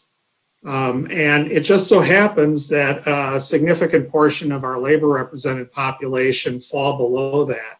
In fact, over 1,200 of our labor represented employees have an annual income of less than $40,000. Civil service also has a significant number under 60,000. So those employees, by the definition of this program and by the principles that governed it, will be exempt if approved. Graduate students, professionals in training, which include postdoctoral associates and residents, would be exempted, as would those on an H-1B or E-3 visa holder, and an estimate is about 400 or so people in that category. There are contractual and compliance reasons why we have to maintain the salary for H-1B visa holders and E-3 visa holders. Those with unpaid furlough time will receive a bank of hours and will need to take those in 2 6-month segments. So the first 6 months, they will take half, and then in the last 6 months, they will take half. Those with a temporary pay cut will have it evenly distributed over their biweekly pay, but will receive an equivalent number of special days off that they can use during this pay reduction time frame. They don't have to, but they are there as a example of their temporary pay cut. And as I said, the fiscal year program will occur in 2 6-month segments, and we will review that later this year. I would also like to clarify that the labor represented contracts that were recently agreed to this year were actually 2.25% and not 2.7%.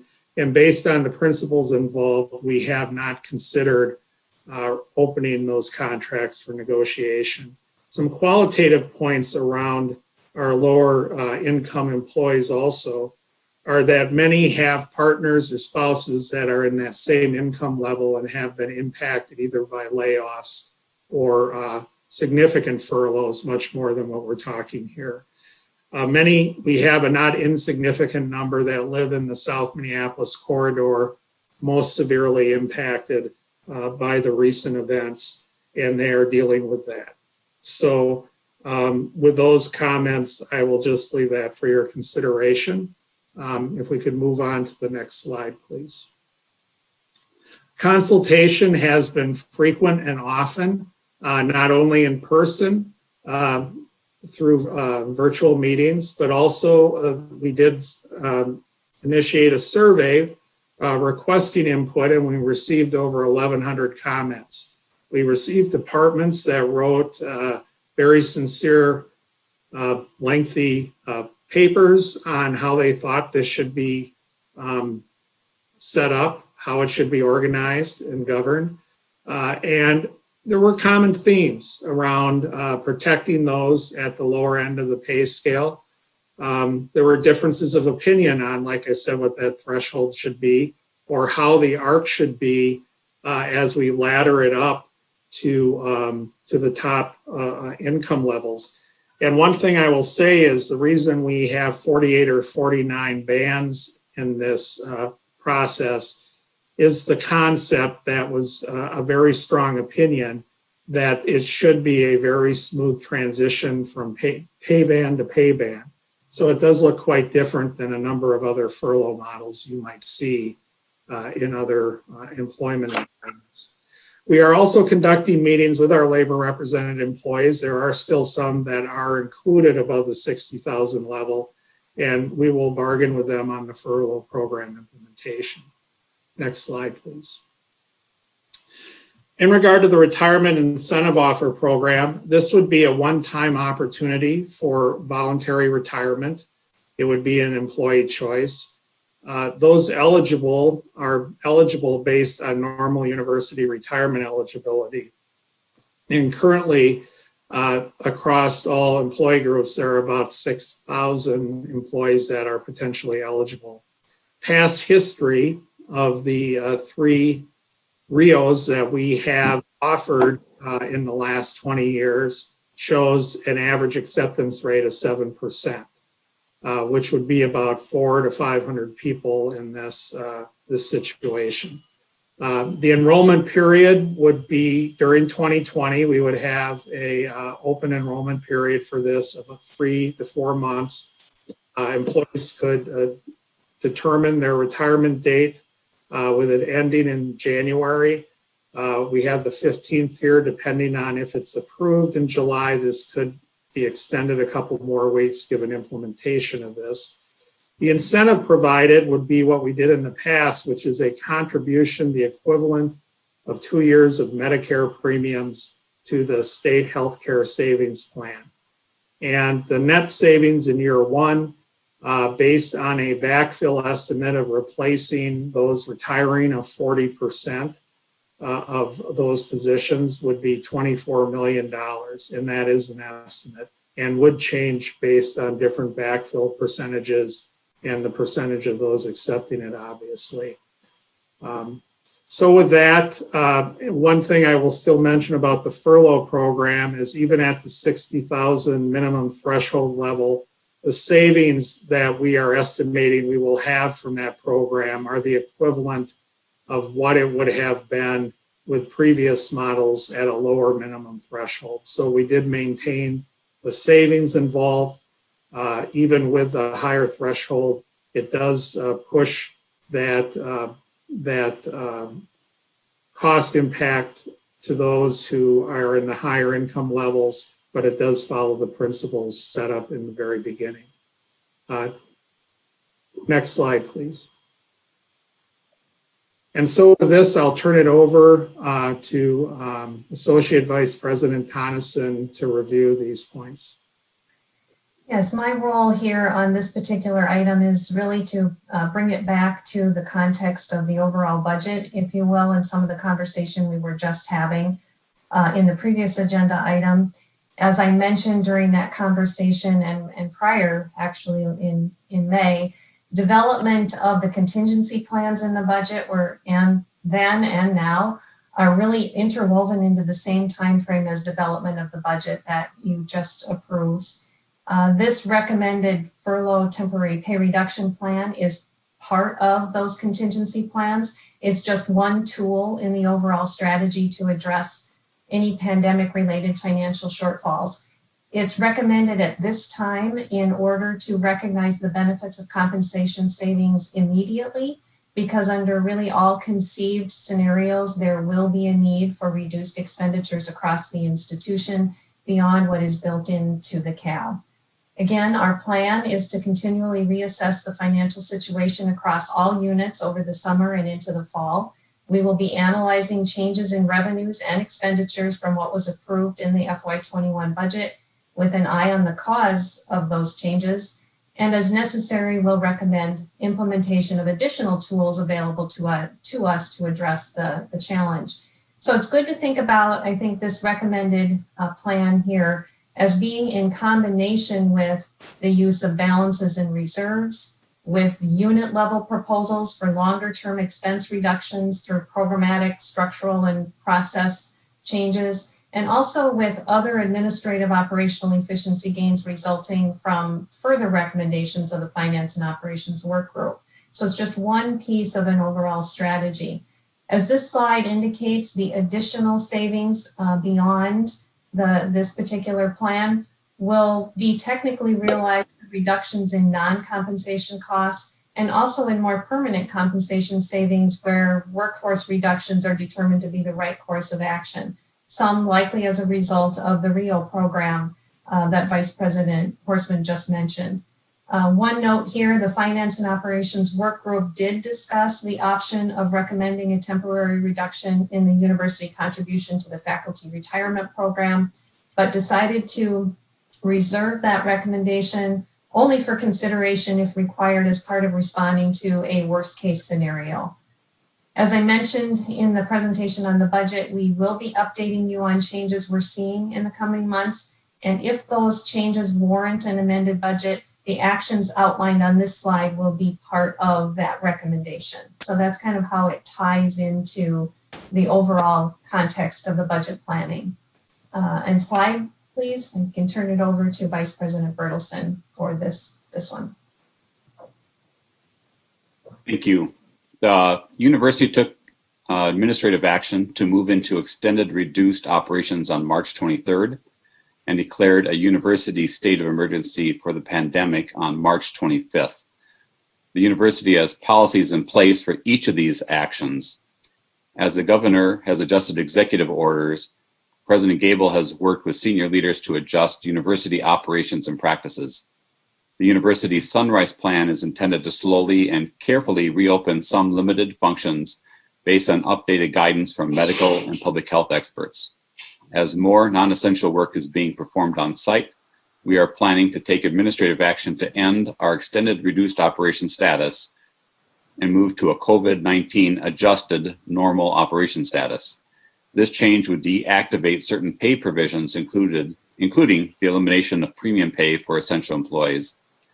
The university declared state of emergency would remain in place, which enables the continuation of certain emergency leave and compensation practices. With that, I end my comments and turn it back to Senior Vice President Brian Burnett. Thank you, Vice President Bertelsen. Mr. Chair and members, I believe we've accomplished a great deal of work in a short period of time. Our thanks to our committee members for their hard work. We know there's more to do, but I'm proud of the work that they've done to bring you this plan. It's been highly consulted, it's been refined, and we're happy to answer questions or clarify our recommendations to you. Thank you, Mr. Chair. Thank you, all four of you, and thanks for the work of this working group. Really, I think some pretty important, painful to be sure, but important tools to deal with a fiscal crisis, the likes of which we haven't seen, at least during our time as Regents. So any of our times as Regents, unless we go way back to Regent Roche's time, maybe he saw something like this. But anyway, good work and hard work and a lot of effort and consultative investment as well. So I want to acknowledge the faculty and the agreement people at the university, the leaders of those institutions, our civil service, our P&A teams, everybody has stepped up here and been working with the Gable administration to get us to where we find ourselves today. So that's not lost on the board. It's appreciated. And with that, I'm going to anticipate a question or a deepening of the question that the Regent Mayor asked and that Interim VP Horstman, I think, dealt with. But I'm going to add my own layer to that, and then I'll open it up to the board, the committee for their questions. And that is, so if we've got agreement employees, folks under union or bargained terms of employment, and they're making, I'll make it up, $80,000. So then they're impacted by one step of the furlough/pay cut plan. How do those get effectuated if that does not require a renegotiation of the entire collective bargaining agreement? Is that something that can be approved on a one-off basis, or do those employees simply agree to that outcome? I'm wondering. I'm guessing Regent Mayor may be asking that too. You answered most of that, and most of that is they're not affected with the $60,000 floor. But if someone's over that and yet they're subject to a collective bargaining agreement, how do we effectuate it? Thinking that's President, but sure.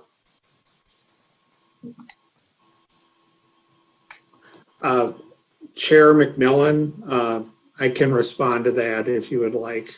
Please.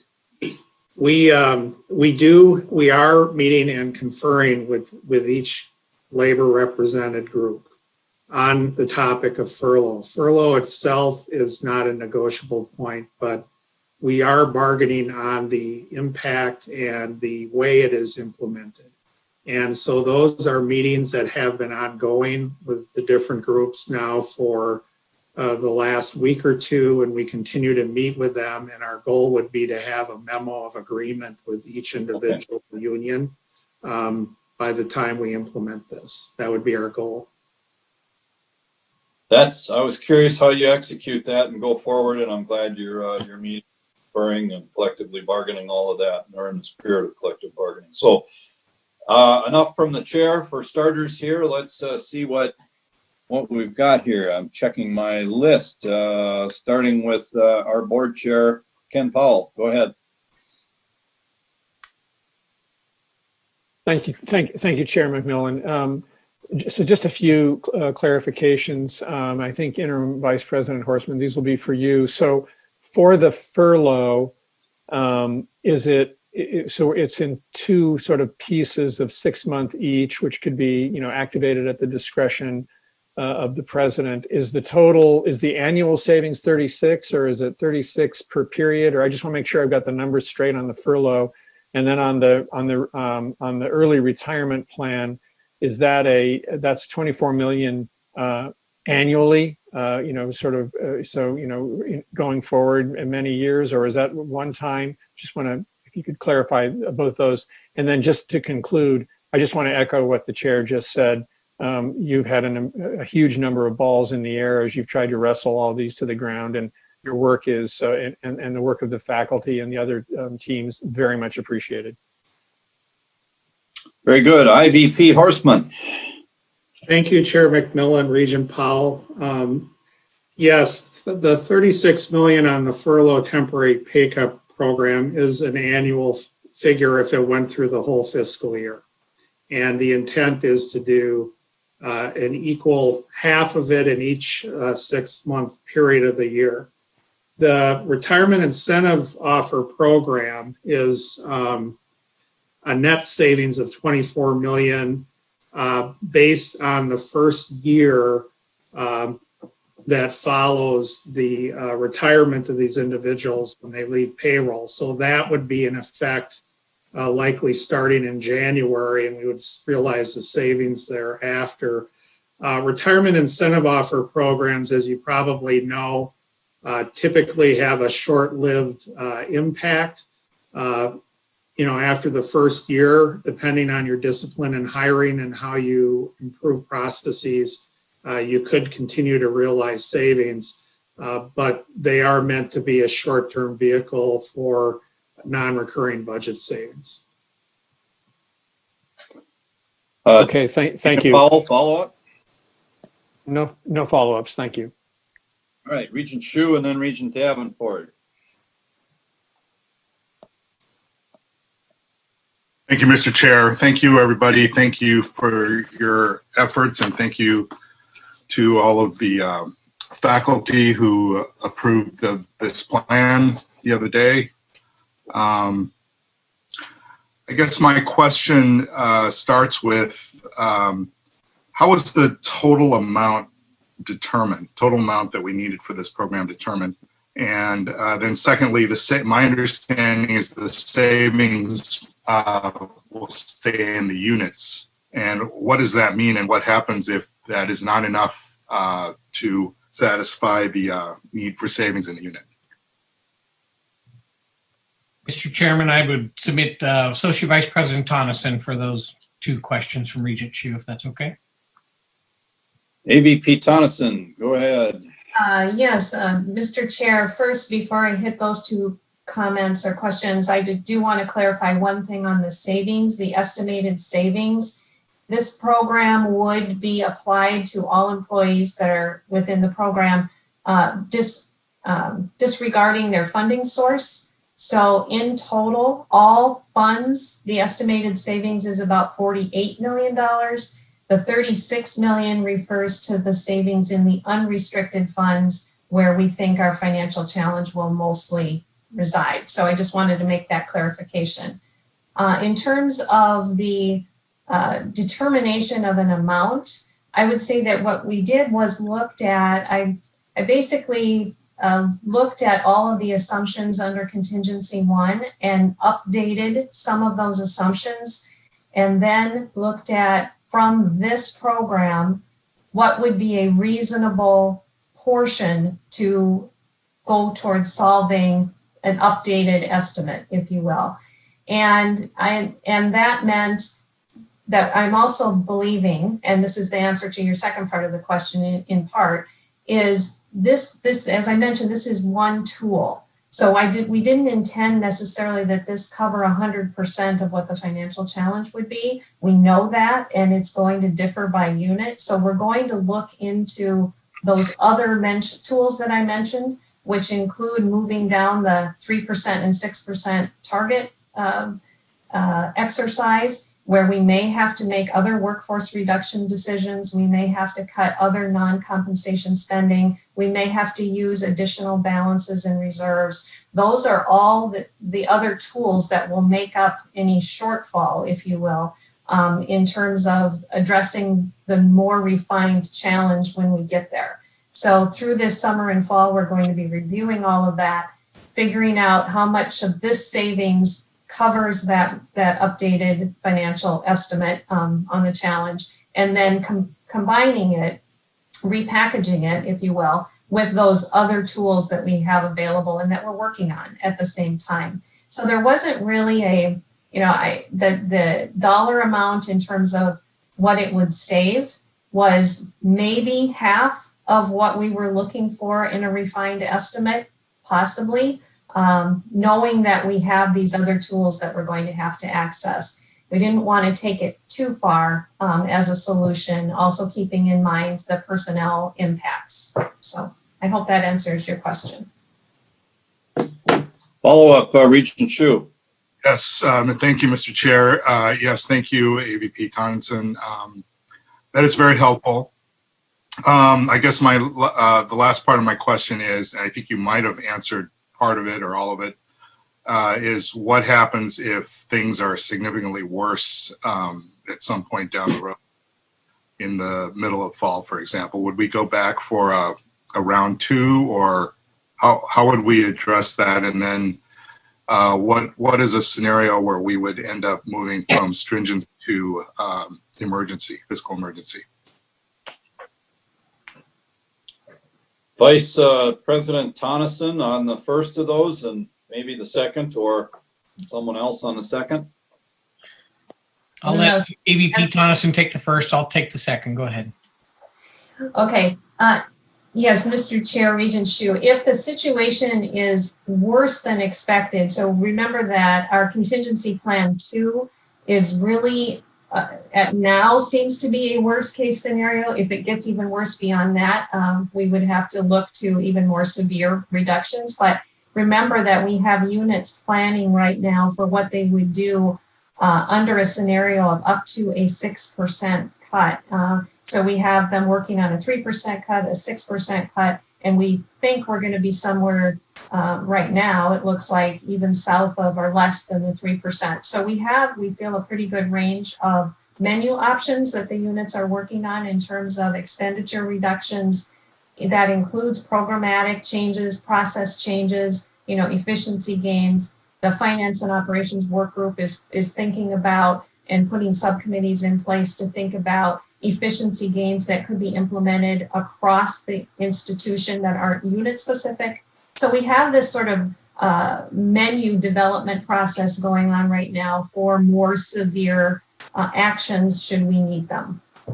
And I'll just follow up if I can, Mr. Chair, to the question. As we talked about this previously, when you think about potentially a $300 million problem in a budget that's $3.9 billion, you're still shy of 10%. What I would suggest is we'd have to be above 400 or 500, maybe even 600 million. I think it'd have to be 2x for us to think about declaring a fiscal emergency. We just have a number of tools that we can use, and we're working very hard not to get there. And when you look at our at least updated enrollment numbers, the conversations we've had with the state, the interest our students and parents have in our campuses, it looks less and less likely each day. But Regent Hsu, the best I could tell you is it'd have to be, I think, a factor of 2 times our worst case scenario for us to consider that piece of the tenure code. Okay, thank you. That's helpful. Regent Davenport. Thank you, Mr. Chair. My question is about the retirement incentive offer, and part of it was answered a moment ago, but just for clarification, is the structure for the retirement incentive offer considering replacement or no replacement? For example, sometimes replacement costs more than the current budget item itself. Chair McMillan. Go ahead, Interim Vice President Horstman. Yeah, thank you, Chair McMillan, Regent Davenport. The savings were a net savings, assuming a replacement of 40% of the positions. And so we did an assumption on average salary plus fringe for those positions, looking at the eligible population. So it was a very broad stroke, and obviously there could be some variation in it. We also have tiers of replacement percentages starting at 10% up to 60% that we can model. Obviously, less replacement, you have more savings. The gross savings we estimated was around $40 million for the first year of the program. So that gives you an idea of the offset of the cost for replacement, as well as the incentive paid for the program. Okay. Thank you. That answer it, Regent Davenport? Yes, thank you. Okay. In my experience, jumping in here, these things are just so full of assumptions, the modeling, whether it's the pay rate, how many people take it, what the backfill rate is, and they kind of compound one another, so they're always difficult to sort out in terms of what do you expect to happen. But I have also found that they have a very significant strategic role, even if the savings aren't huge in terms of workforce renewal and opportunities like that. So there's more to them than just fiscal things. And I'm not answering your question. I'm making my own observations here. Yeah. But they're tricky to get all those assumptions just right. Or strategic and long-term elements of them that come into play too, that I'm sure President Cable and everybody are thinking about. I've got one more on the list right now, two more, Regent Swigum and then Regent Mayron. Mr. Chairman, thank you. My question will be somewhat a follow-up of Regent Davenport's. But Mr. Horstman, if I could, I'm trying to put my hands around the savings here.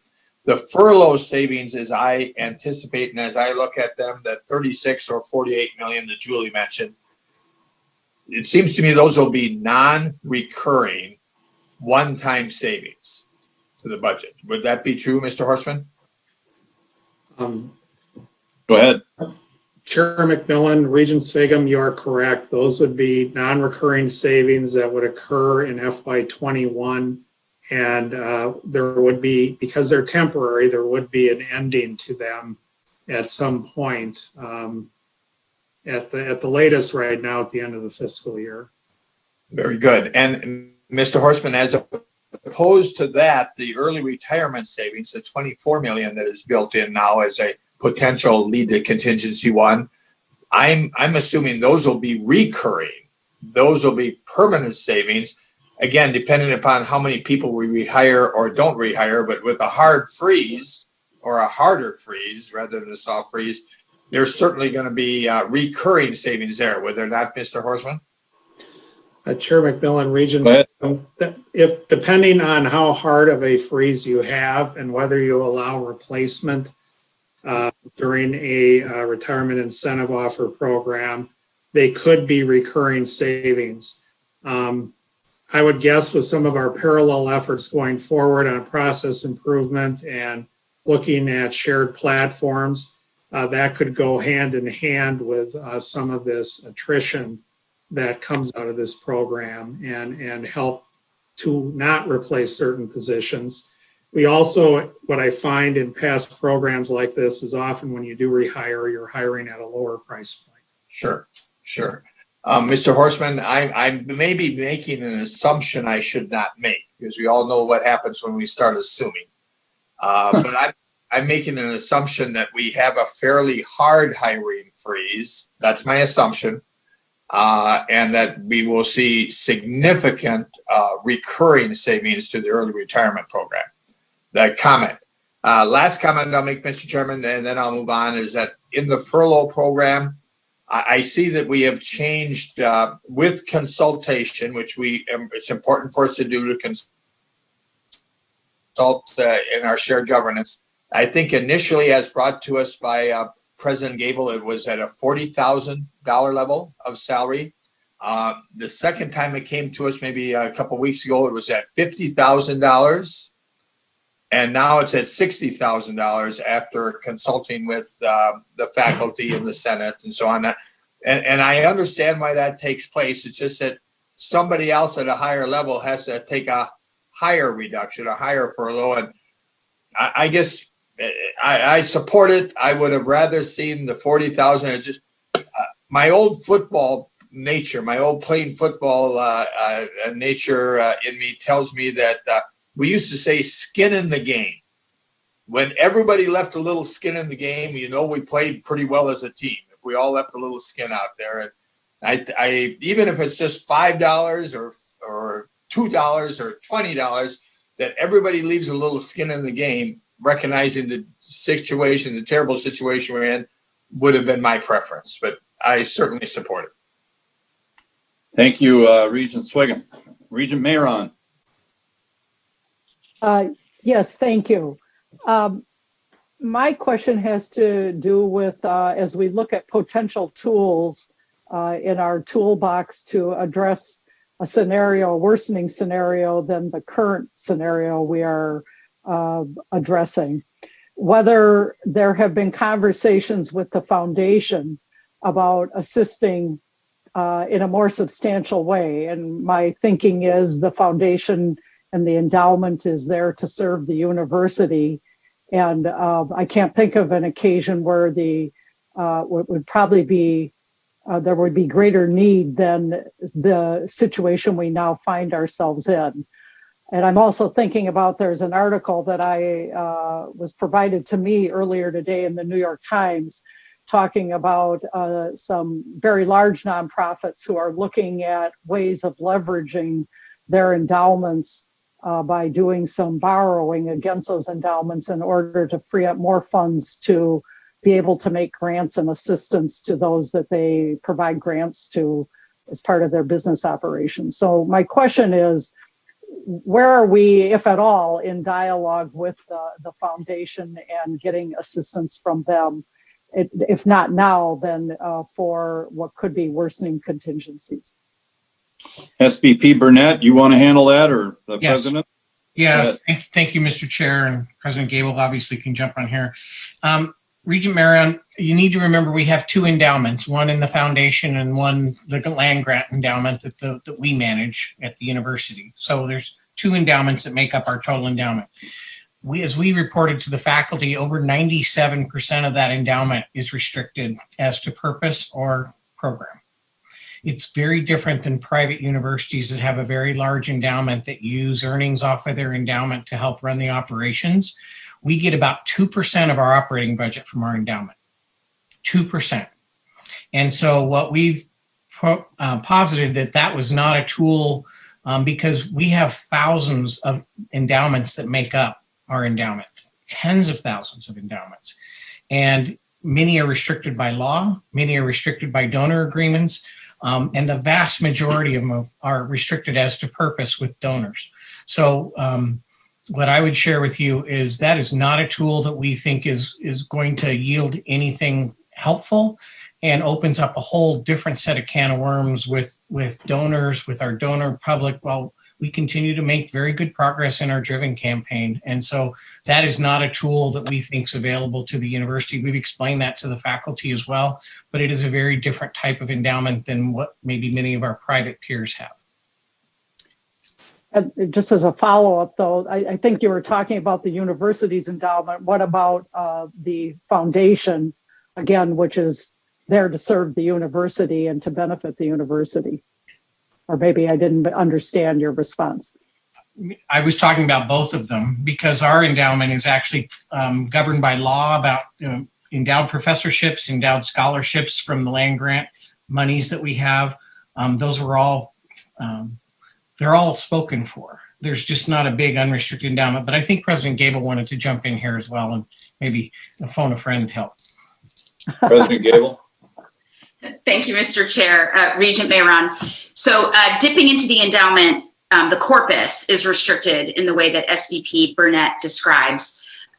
There is some possibility with reserves in the same way that we would look at reserves here, although that's somewhat limited and they have their own expenses. But the main way, even now that the foundation is helping us, is that they have created special funds related to the specific circumstances that we find ourselves in. So there's been real fundraising around the resources necessary, for example, for the medical school to undertake some of the research that they've undertaken, with a lot of support for that, including a $2 million gift from 3M that we reported to you last time. We have a fund set up through them where they're fundraising for emergency support for students that we set up before the CARES Act was even passed in the interest of assisting them. And we've just set up a fund for employee assistance related to those who may be particularly impacted right now by either the pandemic or as a result of the circumstances surrounding the George Floyd murder, or by virtue of the strain that the furlough or cut may impose upon their unique familial or personal circumstances, and they're helping us. That's largely an internal fund, but they're helping us there too. So the corpus is complicated and restricted, but there are other means in which they've been a real partner. My understanding is they have a very significant, so separate from the corpus, they also have reserves, and that it is quite a significant sum as well. I just want to again make sure that we are creatively looking at any possible source to assist us through this time period. Regent Mayor, let me jump Millstone. in here. I'm actually, as a trustee of the foundation and as a member of its finance committee, I can speak with some significant degree of history here.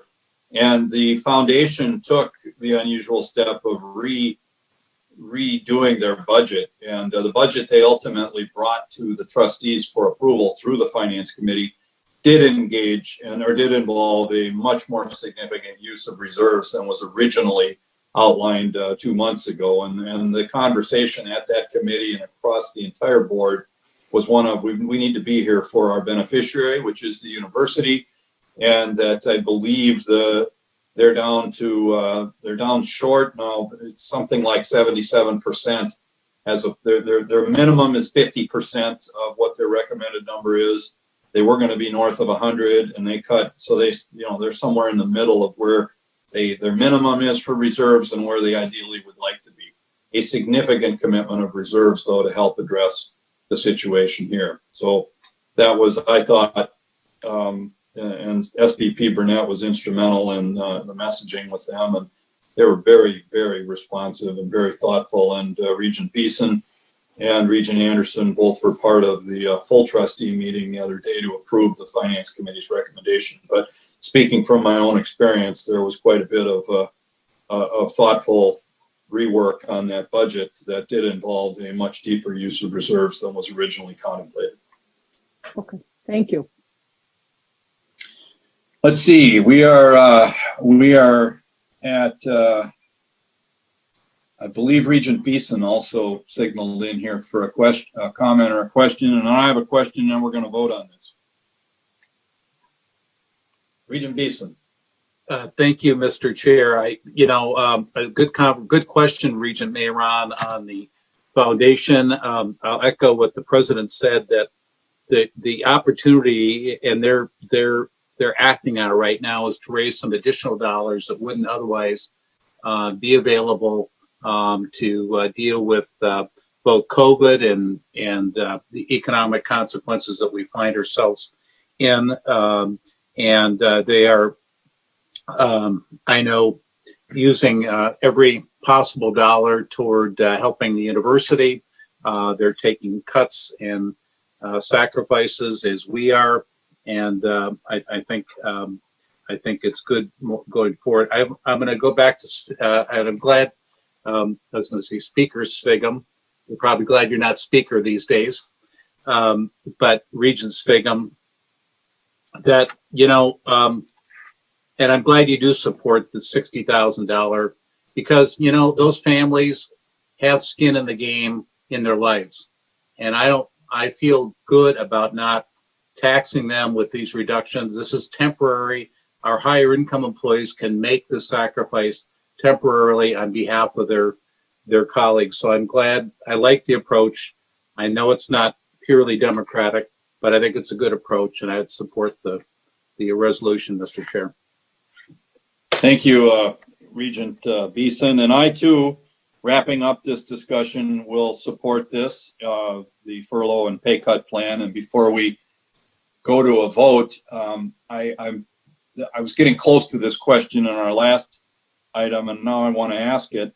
So as we go forward beyond the COVID adjusted budget and into some range of the scenarios, whether it's scenario 1 or 1.5 or 0.5 or whatever ultimately we need to do, and hopefully, certainly, fingers crossed, it's well short of scenario 1.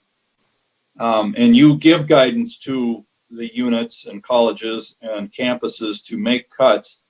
Does the modeling that they're going to do and how you guide them is the base for additional cuts from the furlough pay cut level? I mean, we're an organization that as a whole is 70+% people based. So units with a lot of high salaried employees are going to see a significant reduction in their 2021 numbers. And then are they modeling from that?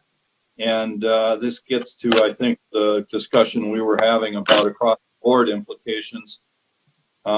or will they model from what would have been the level of their pay? Because there's going to be units that probably can make a 3% cut or something close to it with a lot of highly paid employees just on that. And there's going to be units that have a lot of low paid employees that are going to have to dig very deep. So I'm curious how you're asking them to model, and assuming I'm right that that's the way we're going to model it, that you're open and learning when it comes to some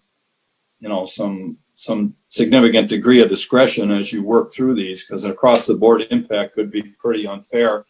And I don't even know what examples I'd use about high and low paid people, but give me some feedback on that, Senior Vice President Burnett, if you would.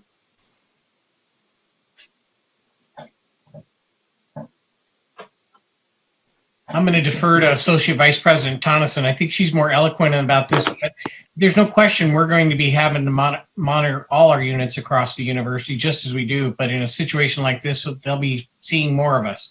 Associate Vice President Tonneson.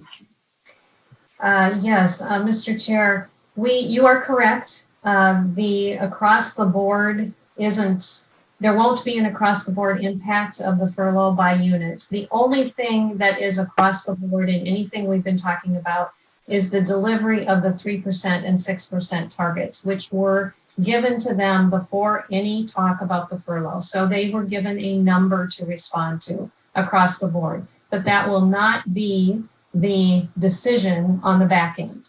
They are creating a list of menu, like I said before, a menu of options that could be implemented to reach those targets. We have told units that the savings from this furlough and temporary pay reduction plan can count toward their target, and that will not be the same. You are exactly right, by unit. It's even probably less so now at the $60,000 level than it was at the $40,000 level. So we understand that, but that is just one piece of what we are looking at as we analyze each unit's financial position this summer and this fall, which is an exercise, honestly, I can't do any other way than going in unit by unit and meeting with them and talking about what's going on. We have reports we look at, but we also meet with them to get their perspective on what's happening with their operations. So it's going to be a unit by unit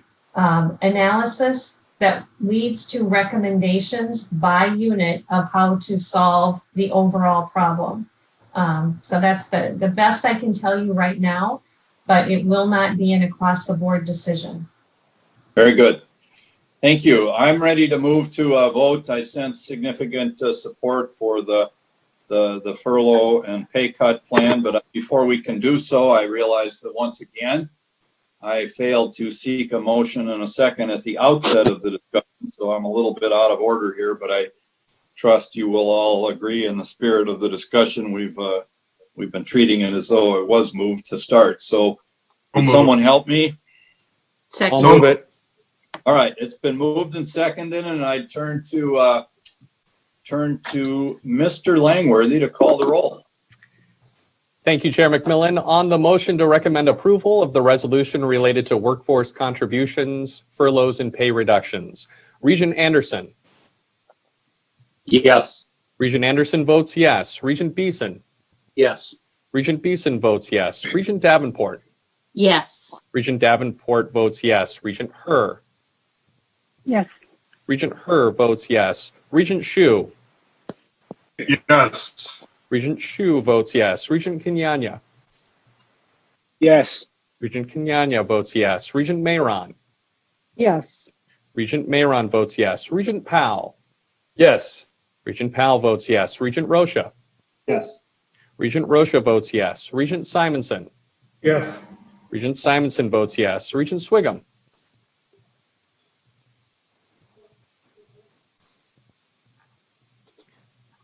Regent Swigum. Yes. Regent Swigum votes yes. Chair McMillan. Yes. Chair McMillan votes yes. Chair McMillan, there are 12 ayes and 0 noes. Very good. Thank you, Mr. Langworthy. That carries on a unanimous vote of the committee and goes to the full board tomorrow for final action.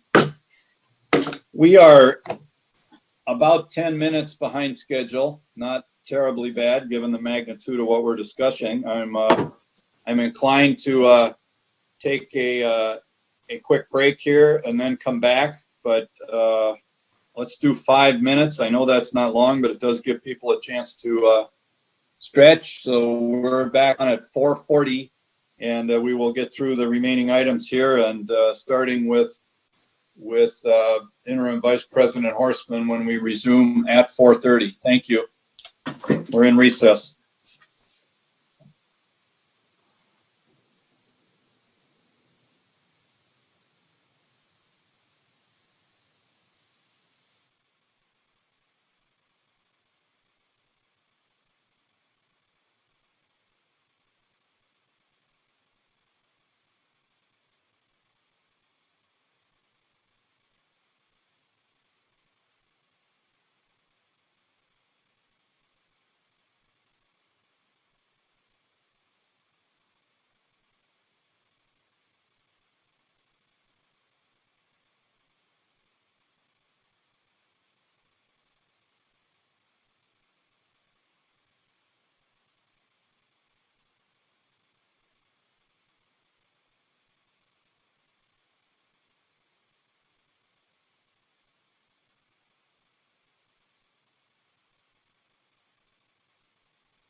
Chair McMillan, you can go ahead.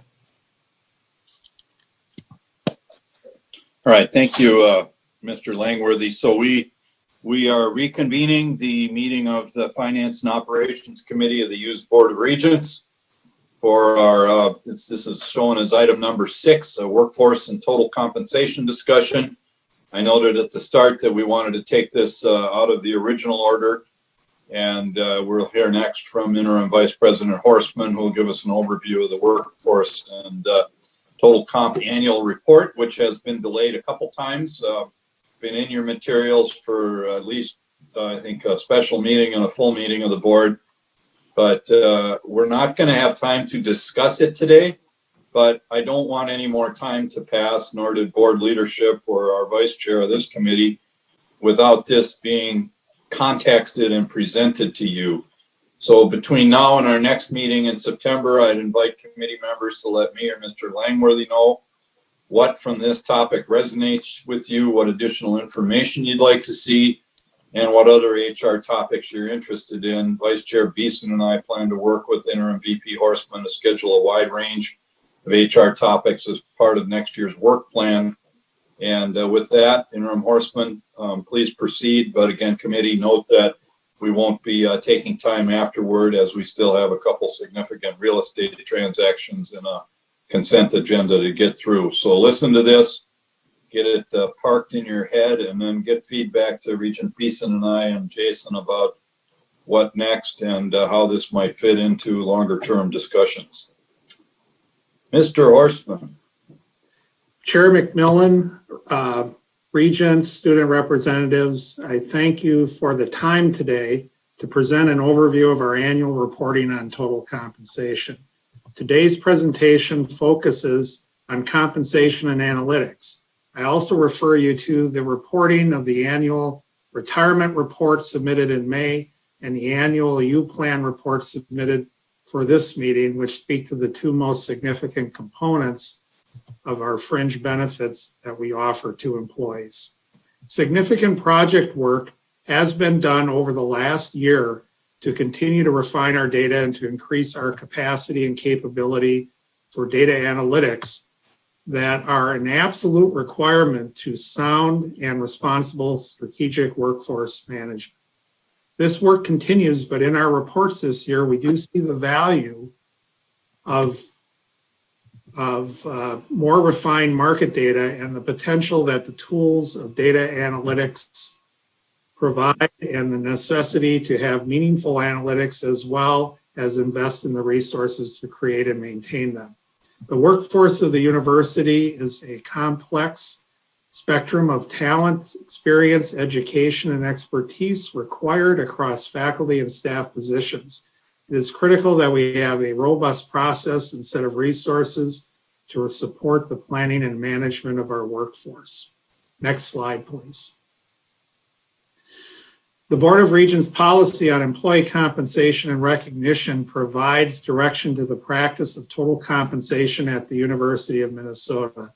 This policy states that the university seeks to offer a compensation structure that, when combined with other awards, is competitive with institutional peers and other appropriate labor markets, and serves to attract and retain a high-performance workforce. The very general policy statement does guide the very detailed work of our compensation staff. Next slide, please.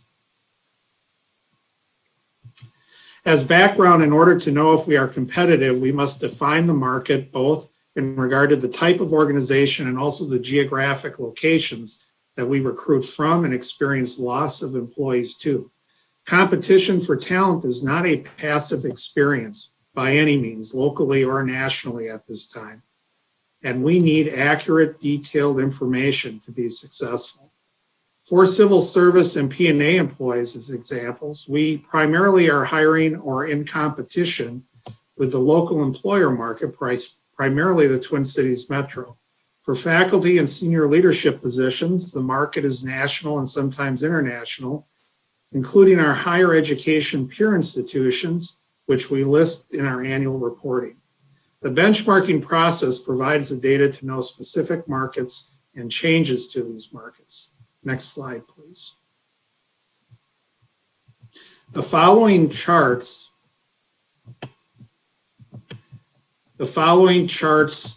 highlight pay findings of how compensation rates for civil service, P&A, faculty, and senior leader employees compares to their representative markets. Labor represented employees are not included as their pay is collectively bargained. Next slide, please. For civil service and P&A employees, we use comparison ratios or compa ratios to measure how an individual's salary or a group of salaries compares to the market median. A compa ratio is calculated by taking an employee's actual salary and dividing it by the midpoint of the employee's salary range, which is set at the market median. For example, an employee paid $65,000 with a midpoint of $60,000, and their salary range would result in a compa ratio of 1.08, or would be 8% higher than the market median. This ratio is a simple index with 1.0 matching exactly the market median, a compa ratio of 0.8 reflecting pay that is 20% below the market median, and 1.2 shows the position is 20% above the market median. As you view the ratios on the following slides, it is important to keep in mind that a group of employees can have a reasonable compa ratio, and yet the group may include individual employees who are paid low to the market, as well as some employees who are paid above market. Next slide, please. In addition, knowing the skills, expertise, experience, and performance of employees are factors in determining appropriately whether salaries are competitive at a certain compa ratio. The chart you are viewing has been used for several years at the university to explain how an employee's mastery of their work can impact salary decisions and where they ultimately are placed in their range. This chart is used regularly in supervisor training during our market refinement process and helps supervisors visualize how to manage performance in relation to pay. Our salary ranges are built to match the market. As we have stated, the midpoint reflects the market median for each benchmark position, and the minimum and maximum of each range are calculated off that midpoint using a 65% spread from top to bottom. The lower 1/3 of our salary ranges typically would be for an employee new to the position, learning the position, but not yet fully mastering it. The range slightly below midpoint to midpoint typically would be those employees who have in fact mastered their roles and can function independently in their work, carrying out their responsibilities. Most employees fall in these two segments. However, the area above the midpoint of the range will have a few employees in it, and these are usually top performers who regularly exceed expectations of the position. An example of this could be a high-level technologist in IT who is an independent contributor, but as a high professional has a deep expertise in a critical technology that cannot be easily replaced in the marketplace. So you would want to go high in the range to retain them and not incur the cost of replacement. This chart does not stand alone as a transactional best practice, but as a guide for performance management in relation to other critical factors, the degree to which a certain job is a critical need in high demand in the marketplace can influence a pay strategy for a position. The university can have a strategy of paying below midpoint for certain positions, and market and critical need may cause us to go beyond midpoint for others. Typically, many employees may move during their career to a new position with greater responsibility before they reach the midpoint of their current position. Next slide, please. The market refinement project for civil service and P&A has been discussed in this meeting previously. In the past year, we have now completed work on 8 of our job families and are close to finishing on 3 others, with 9 remaining thereafter. Our compensation reviews data from over 35 published surveys to determine accurate market competitive rates of pay for each benchmark job within these families. The 8 families on this slide reflect this work in the average compa ratio for each job family. Overall, these families are paid 11% below market with a compa range of 0.88 to 0.92. Next slide, please. If we take employees in the refined job families, we can determine the placement range to the market medians. Of all these job families that we have done, 73.2% of employees in these families are below market, 18.3% are at market, and 8.5% above market. Additionally, outside of the information on the chart, we see 31% of this population are paid at least 15% below market, and 23% are paid more than 20% below the market median.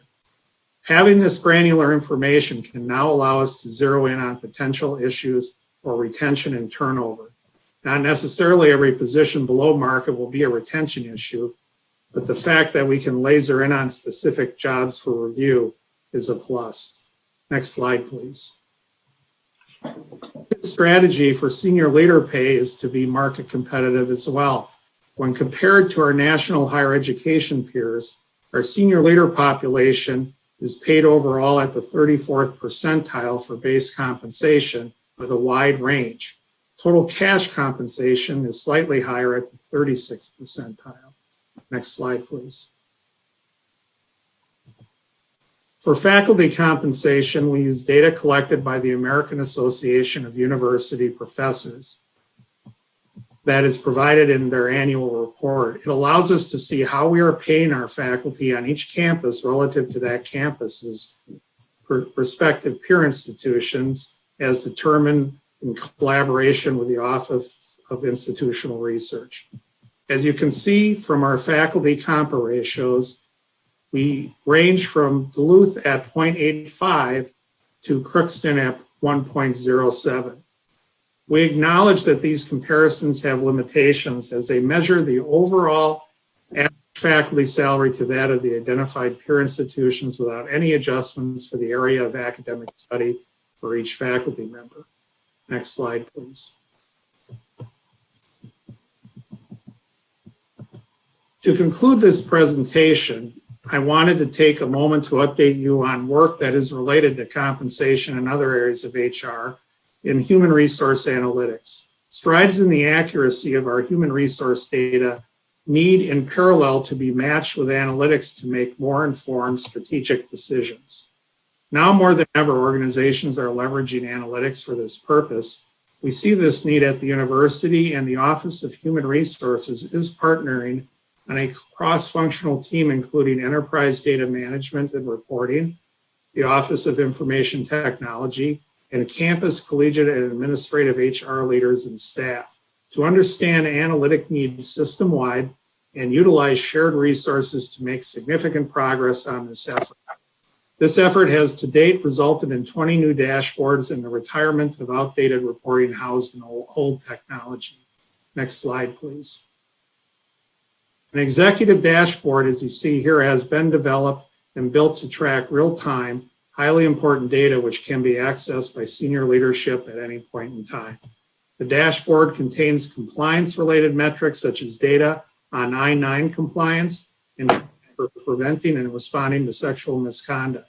It also contains expense data related to employee salaries and active employee totals. The dashboard offers leaders the ability to drill down into the data to see their own data, which can then be exported to serve other management decision-making. Next slide, please.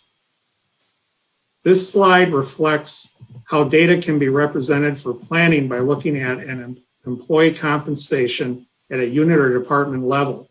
This analysis is necessary to make informed decisions on efficiency, improvements, and to determine if resources can be shared to offset needs in understaffed areas before a hire is made, as an example. Next slide, please.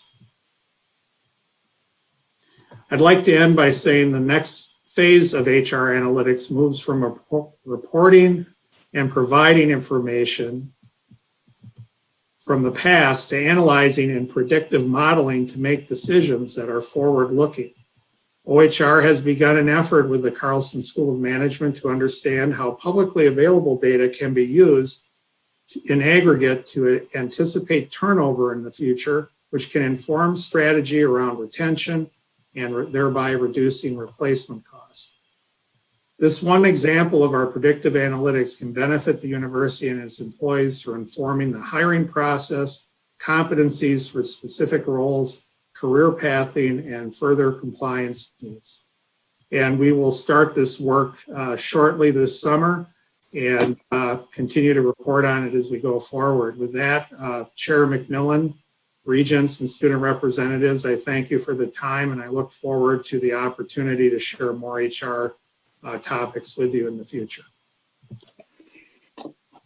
Okay, thank you, Interim Vice President Horstman. That what Vice Chair Beeson and I had in mind here was making sure this didn't end up at the end of the agenda. We run out the clock or burn all the candle wax in the day, and then suddenly we're asking Ken to come back next month, and next month doesn't have a committee meeting potentially, and I can't think of a more important set of analytics and driving data or data that drives system-wide strategic planning and budgeting and everything else than what's packed into this. So that's why we wanted to get it in. I'm sorry we don't have time to tackle it in any depth today, but we thought that having Ken explain it, walk through it, would put everybody on a better footing to go forward. So we're going to now turn back to item 4 on our agenda, which is real estate transactions. And we've got 2 of these that were reviewed at our May meeting.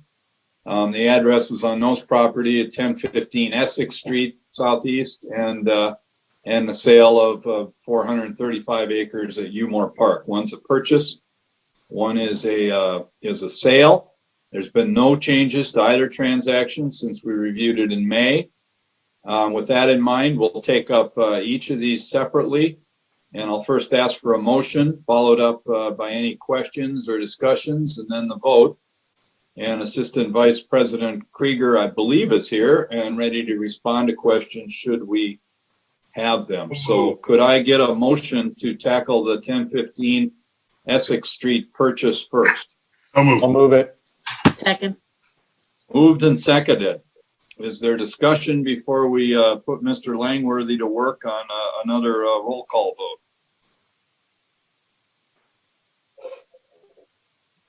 I'm going to look at my hand raising function and study my text here. And I'm not seeing anybody with questions. So, Mr. Langworthy, let's proceed to a vote on the 1015 Essex Street purchase. On the motion to recommend the purchase of 1015 Essex Street Southeast, Minneapolis, Regent Anderson. Yes. Regent Anderson votes yes. Regent Beeson. Yes. Regent Beeson votes yes. Regent Davenport. Yes. Regent Davenport votes yes. Regent Herr. Yes. Regent Herr votes yes. Regent Hsu. Yes. Regent Hsu votes yes. Regent Kenyanya. Yes. Regent Kenyanya votes yes. Regent Mayron. Yes. Regent Mayron votes yes. Regent Powell. Yes. Regent Powell votes yes. Regent Rocha. Yes. Regent Rocha votes yes. Regent Simonson. Yes. Regent Simonson votes yes. Regent Swigum. Yes. Regent Swigum votes yes. Chair McMillan. Yes. Chair McMillan votes yes. There are 12 yeses and 0 noes, Chair McMillan. All right, that item carries by a 12-0 vote, and we'll go to the full board tomorrow for final action. The next item before us is the sale of real estate at Umore Park, and I would once again seek a motion and a second. So moved. Thank Second. you. Thank you. So questions on Umore Park transaction for the team, the administrative team here.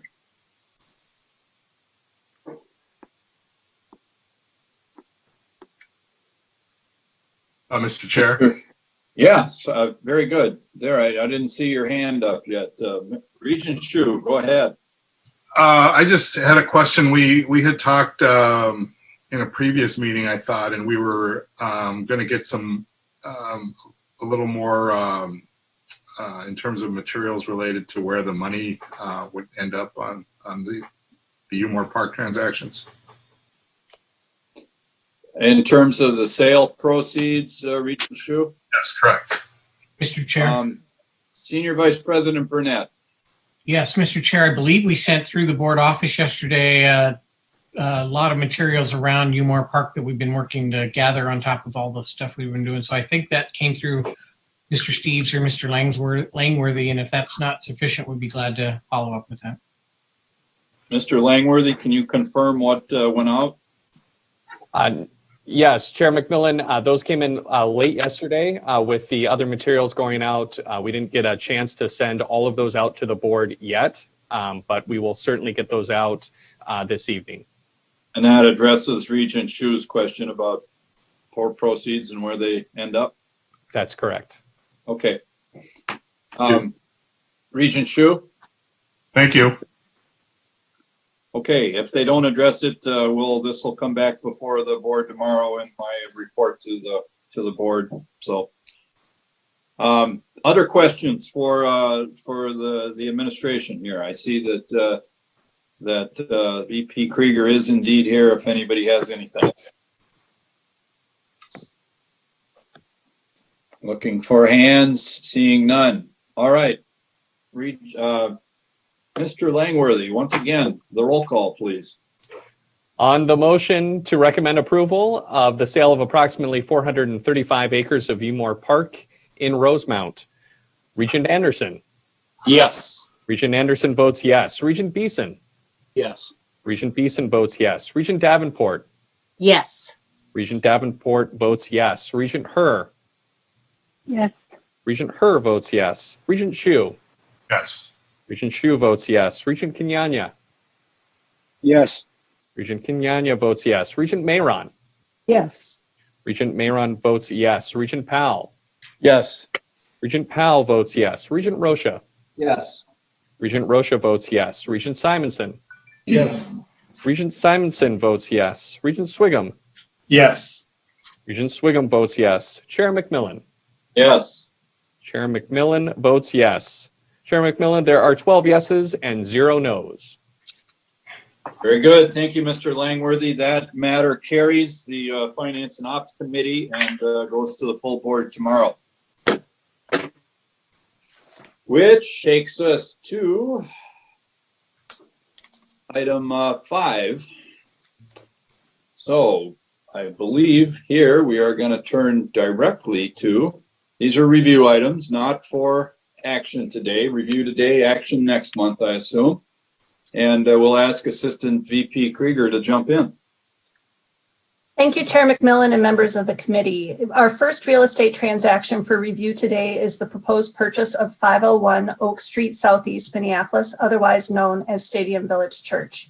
Next slide. The property shown in blue on this map is located on Block 11, just north of the university's parking lot that serves the clinics and surgery center. The property consists of a church, a parsonage, and a surface parking lot on almost 20,000 square feet of land. Next slide. The university has identified Block 11 as the future site of our proposed clinical research facility. The extent of the property of the university's property acquisition on this block will determine the overall design of the facility. The university is able to construct the clinical research facility on the property that is currently owned by the university on the southerly half of the block.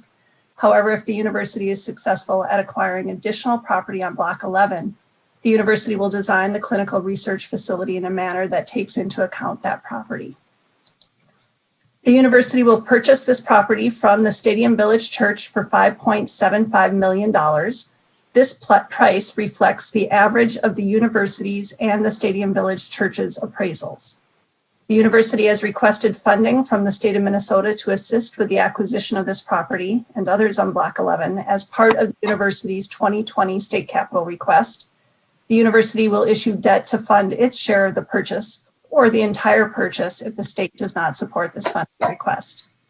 Closing will occur on October 7th, 2020, or such other dates which would be concurrent with the closing on the church's purchase of their replacement property. At the time of the closing, the university will ground lease the property back to the church for a nominal rent so that the church may have time to complete the renovations at their new property. And with that, I conclude the overview of this transaction. Well, I apologize, I forgot to ask for the next slide. So my apologies there. And I will move right on to our second real estate transaction for review today, which is the sale of 1.66 acres of land at Umore Park. And although this sale does not meet the size or the dollar thresholds for Board of Regents review of real estate transactions specified in the board's reservation and delegations of authority policy, a 2015 board resolution requires that all property sold at Umore Park be approved by the board, and that's why it's here for you today. The property shown in blue on this map is located, the property shown on blue today is located on the southern portion of Umore Park. In 2019, the university was approached by Ames Construction, one of the owners of Dakota Aggregates, requesting to buy this 1.66 acre parcel. The land is directly adjacent to property that's owned by Ames Construction and across Akron Avenue from Dakota Aggregates mining lease premises. The property is currently used by CFANS for agricultural research.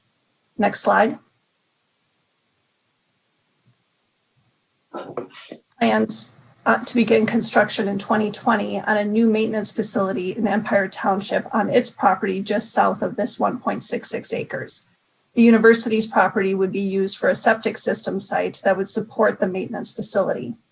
And although Ames only requires the eastern half of the 1.66 acre site for their septic system, it wishes to purchase the full 1.66 acres in order to allow for future access to the site for pumping and maintenance and for future replacement, a future replacement septic site if needed.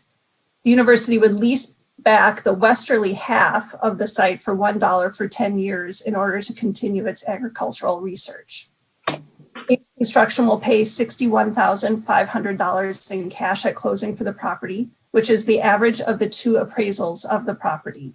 In addition, Ames will reimburse the university for the appraisals, the survey, and any other out-of-pocket costs related to its acquisition.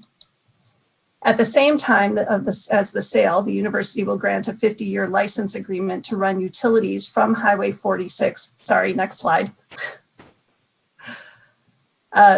Will grant a 50-year license agreement to run utilities from Highway 46 to the property, and will execute an amendment to Dakota Aggregates mining lease to require Dakota Aggregates to construct an access road at a future date to support CFANS operations. The net proceeds of the sale of this property will be deposited into the Umore Park Legacy Endowment Fund as directed by the board resolution of 2009. And finally, we address the question as to what the strategic value of this real estate disposition is. Thank you, Jason. And although this is a small transaction, the sale does achieve the university's objective to provide the university with resources for the Umore Park Legacy Fund, while ensuring that the necessary access road for CFAN's future farming operations is constructed at no cost to the university. And with that, I conclude my presentation and stand for questions. Thank you.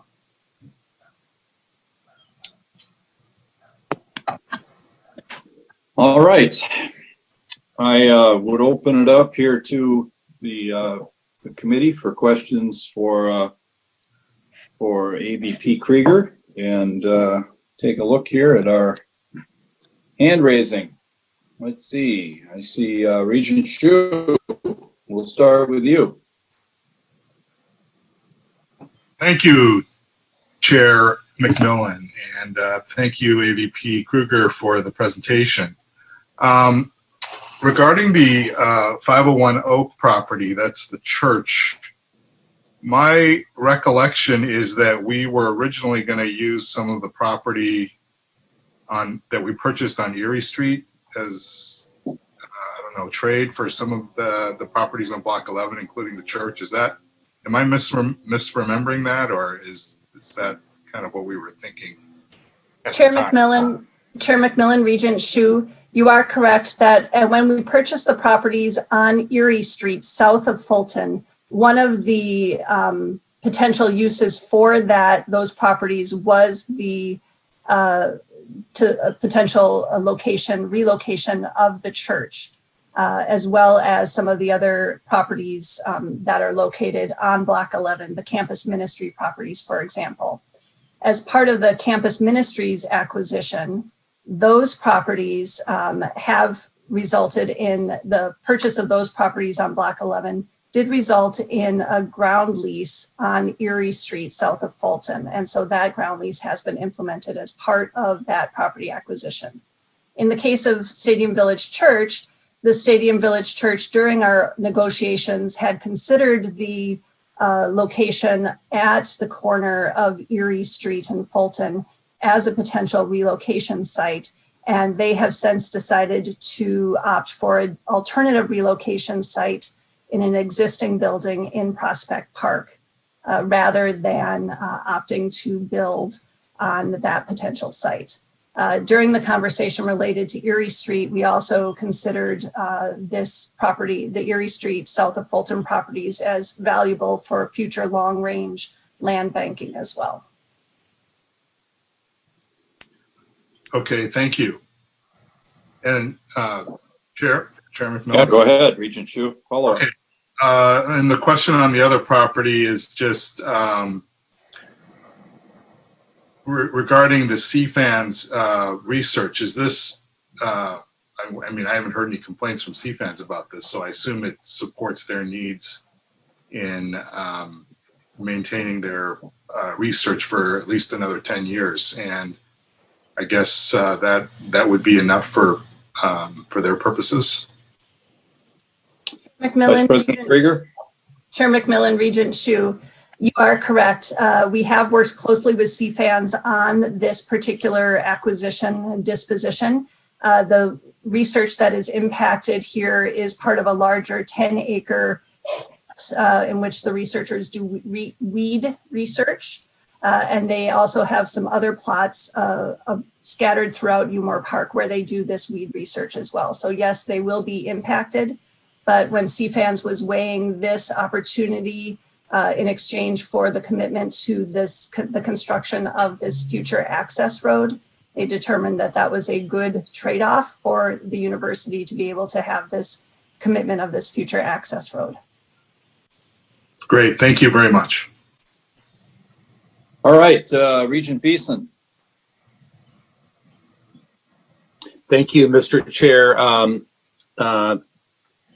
AVP Krieger, the negotiations with the church has been going on for a couple of years, and I think this is a win-win outcome, obviously for the university in acquiring the strategic parcel, but also getting them a location not far from campus. And I'm pleased that they did not land at the south of Fulton site, because I agree that is that should be a higher density use of land by the university. And I would just encourage you, I've repeated this over the last several years, to continue to be aggressive in picking up land south of Fulton, because ultimately we're in need additional land as we build out this medical campus. And there'll be opportunities, I hope, that that this will be part of the conversation we have when we go into campus planning this next school year. Campus. Any follow up there, AVP Krieger? I don't think you need any, but I didn't know if you wanted to respond. Chair McMillan, Regent Beeson, I was nodding my head to all of of Regent Beeson's statements. There I see you now. I didn't have you on the right screen view or grid view there. So anything else? I'm looking again here before we move on. This will be back next time we have a committee meeting, or in July. I don't know which, but you will see it again for action. So thank you, AVP Krieger. We will look forward to more transactions from you going forward, and Thanks for the good work on the acquisition and sale front. Which takes us now to the consent agenda followed by information items. And on consent, I am going to, I believe, turn right to Senior Vice President Burnett. Thank you, Mr. Chair. The consent report begins on page 296 of the docket. We have a couple of purchases for UMD for your approval.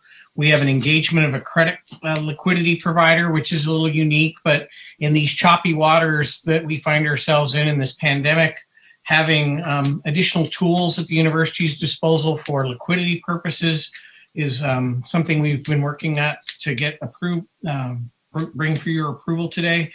And as discussed earlier in this meeting, principles for allocating the federal CARES institutional funds is in this document, as well as one real estate lease for the University of Minnesota Press and two schematic designs for our exciting project on the Shriners property, as well as an early childhood learning center to expand daycare on the Twin Cities campus. So happy to go into any of those that any members want to talk about, but that's what's in the consent agenda this meeting. Thank you.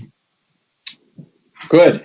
Thank you. So we've got quite a bit in there, and thank you for highlighting a couple of those items in traditional or good fashion here. I'm going to stop at this point, see if anybody has comments, questions, or a request to segregate any of the items and take them off the consent agenda.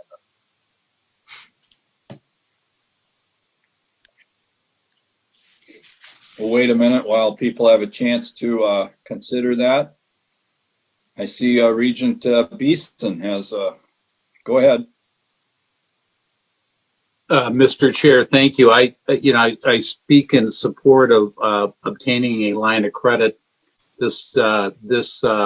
We had one in years past, and as when the economy was operating under more normal circumstances, but I think it's wise that the staff is secured. It does cost some money, but it's an insurance policy for cash and liquidity needs as we go in the next year or two.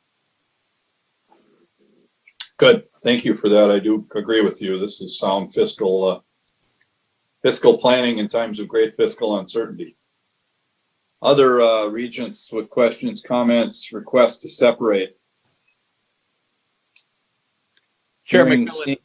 Oh, here we go. I see. Yep. Sorry, I missed that. Regent Powell.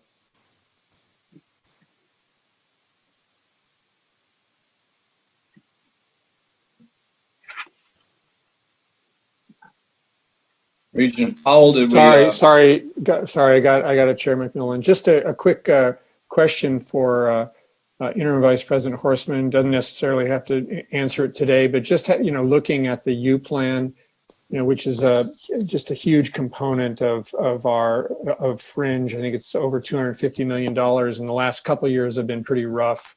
8 and 6% increase, 15% increase. He highlights in that report that specialty drugs are driving it, but it's just very, very significant increases, and so that's a comment. I guess the question is, as he gets into this, will there be opportunities to put this under the microscope and think in a more fulsome way about what we do to try to control the rate of increase of that line item, which is a huge line item for the university. Interim Vice President Horstman, that's a great question, Regent Powell, and there's pretty big numbers in proposed increases as well this year. So, Regent Chair McMillan, I believe that Regent Powell may be referring to a report that's actually in the information items and not in the consent report.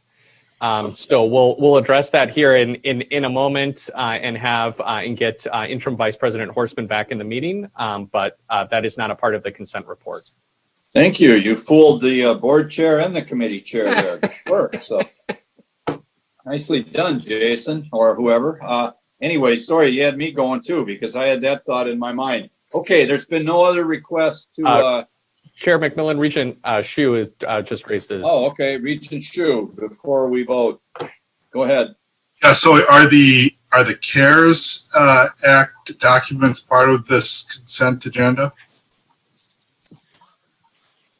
Mr. Chairman? Yes, Senior Vice President Burnett, go ahead. Attestations are included in the docket material. I believe they're located deeper in the document. I'm turning to them now, beginning on page 306. Yeah. So for each, it's one for each campus except for Rochester, because Rochester, just like on the student side, CARES is part of the Twin Cities from the federal perspective. So yes, Regent Hsu, the attestations are there. Mr. Chair? Go ahead. Am I allowed to ask questions here, or do I have to ask for them to be removed before I can ask? No, you can ask questions about the item, and then if you're satisfied, we can vote on them, or you can ask to have them removed if you're not. Okay, my question is just that, so is this, are you saying that the amounts of money here are the amounts of money that have already been spent, and we're just actually filling out the form and submitting these back to the federal government? Vice President Burnett. No, thank you, Mr. Chairman. No, Regent Hsu, we have not begun spending this money, but as Associate Vice President Tonneson noted earlier, our plan is to have all of this allocated to units that have losses or expenses by June 30th. And then we'll be bringing a report to the board of where those were allocated by campus and to what unit within each campus. Okay, thank you. All right. On the consent agenda, before we get to the information items that Ken and I were jumping ahead to, I'd entertain a motion to accept approve the consent report. Move it. Seconded. Very good. Moved and seconded. We've had discussion. Any further discussion before I ask Mr. Langworthy to read his about umpteenth roll call today? So, go ahead, Mr. Langworthy. On the motion to recommend approval of the consent report, Regent Anderson. Yes. Regent Anderson votes yes. Regent Beeson. Yes. Regent Beeson votes yes. Regent Davenport. Yes. Regent Davenport votes yes. Regent Herr. Yes. Regent Herr votes yes. Regent Hsu. Yes. Regent Hsu votes yes. Regent Kenyanya. Yes. Regent Kenyanya votes yes. Regent Mayron. Yes. Regent Mayron votes yes. Regent Powell. Yes. Regent Powell votes yes. Regent Rocha. Yes. Regent Rocha votes yes. Regent Simonson. Yes. Regent Simonson votes yes. Regent Swigum. Yes. Regent Swigum votes yes. Chair McMillan. Yes. Chair McMillan votes yes. Chair McMillan, there are 12 yeses and 0 noes. Very good, Mr. Langworthy. That item is approved by the Finance and Operations Committee and moves to the full board tomorrow. Now, Mr. Horstman, you've had plenty of time now to think about Regent Powell's question, supplemented by my own. So we'll turn to you, and then I'm going to let Senior Vice President Burnett highlight anything else we've got there. But since a couple of us have already asked to highlight that, why don't we start with you?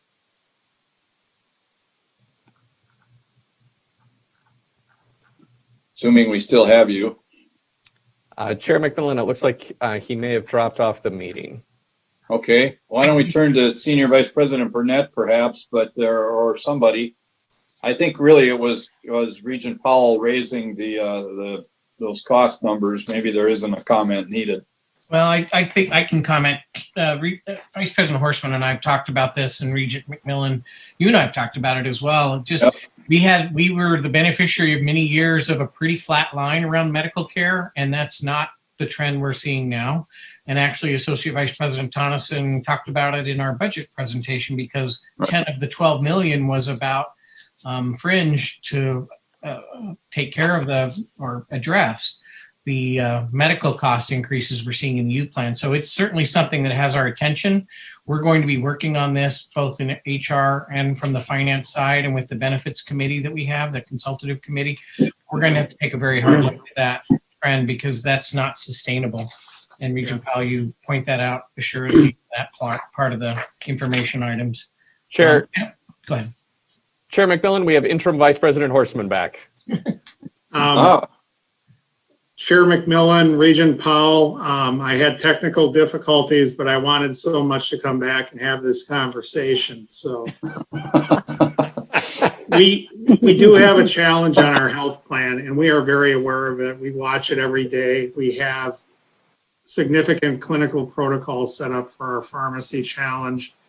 There are not easy answers to this, but I agree with Regent Powell that we need a holistic, fulsome look at it, not just plan design, but also probably look at a blank canvas, use our academic expertise to inform on what the best network is, who the providers are we should be using, what are treatments that don't have access today that should, and also look at the plan design, because it's been about 7 years and we've had a lot of very favorable years, but the three areas that are really significantly impacting us right now are complex healthcare cases.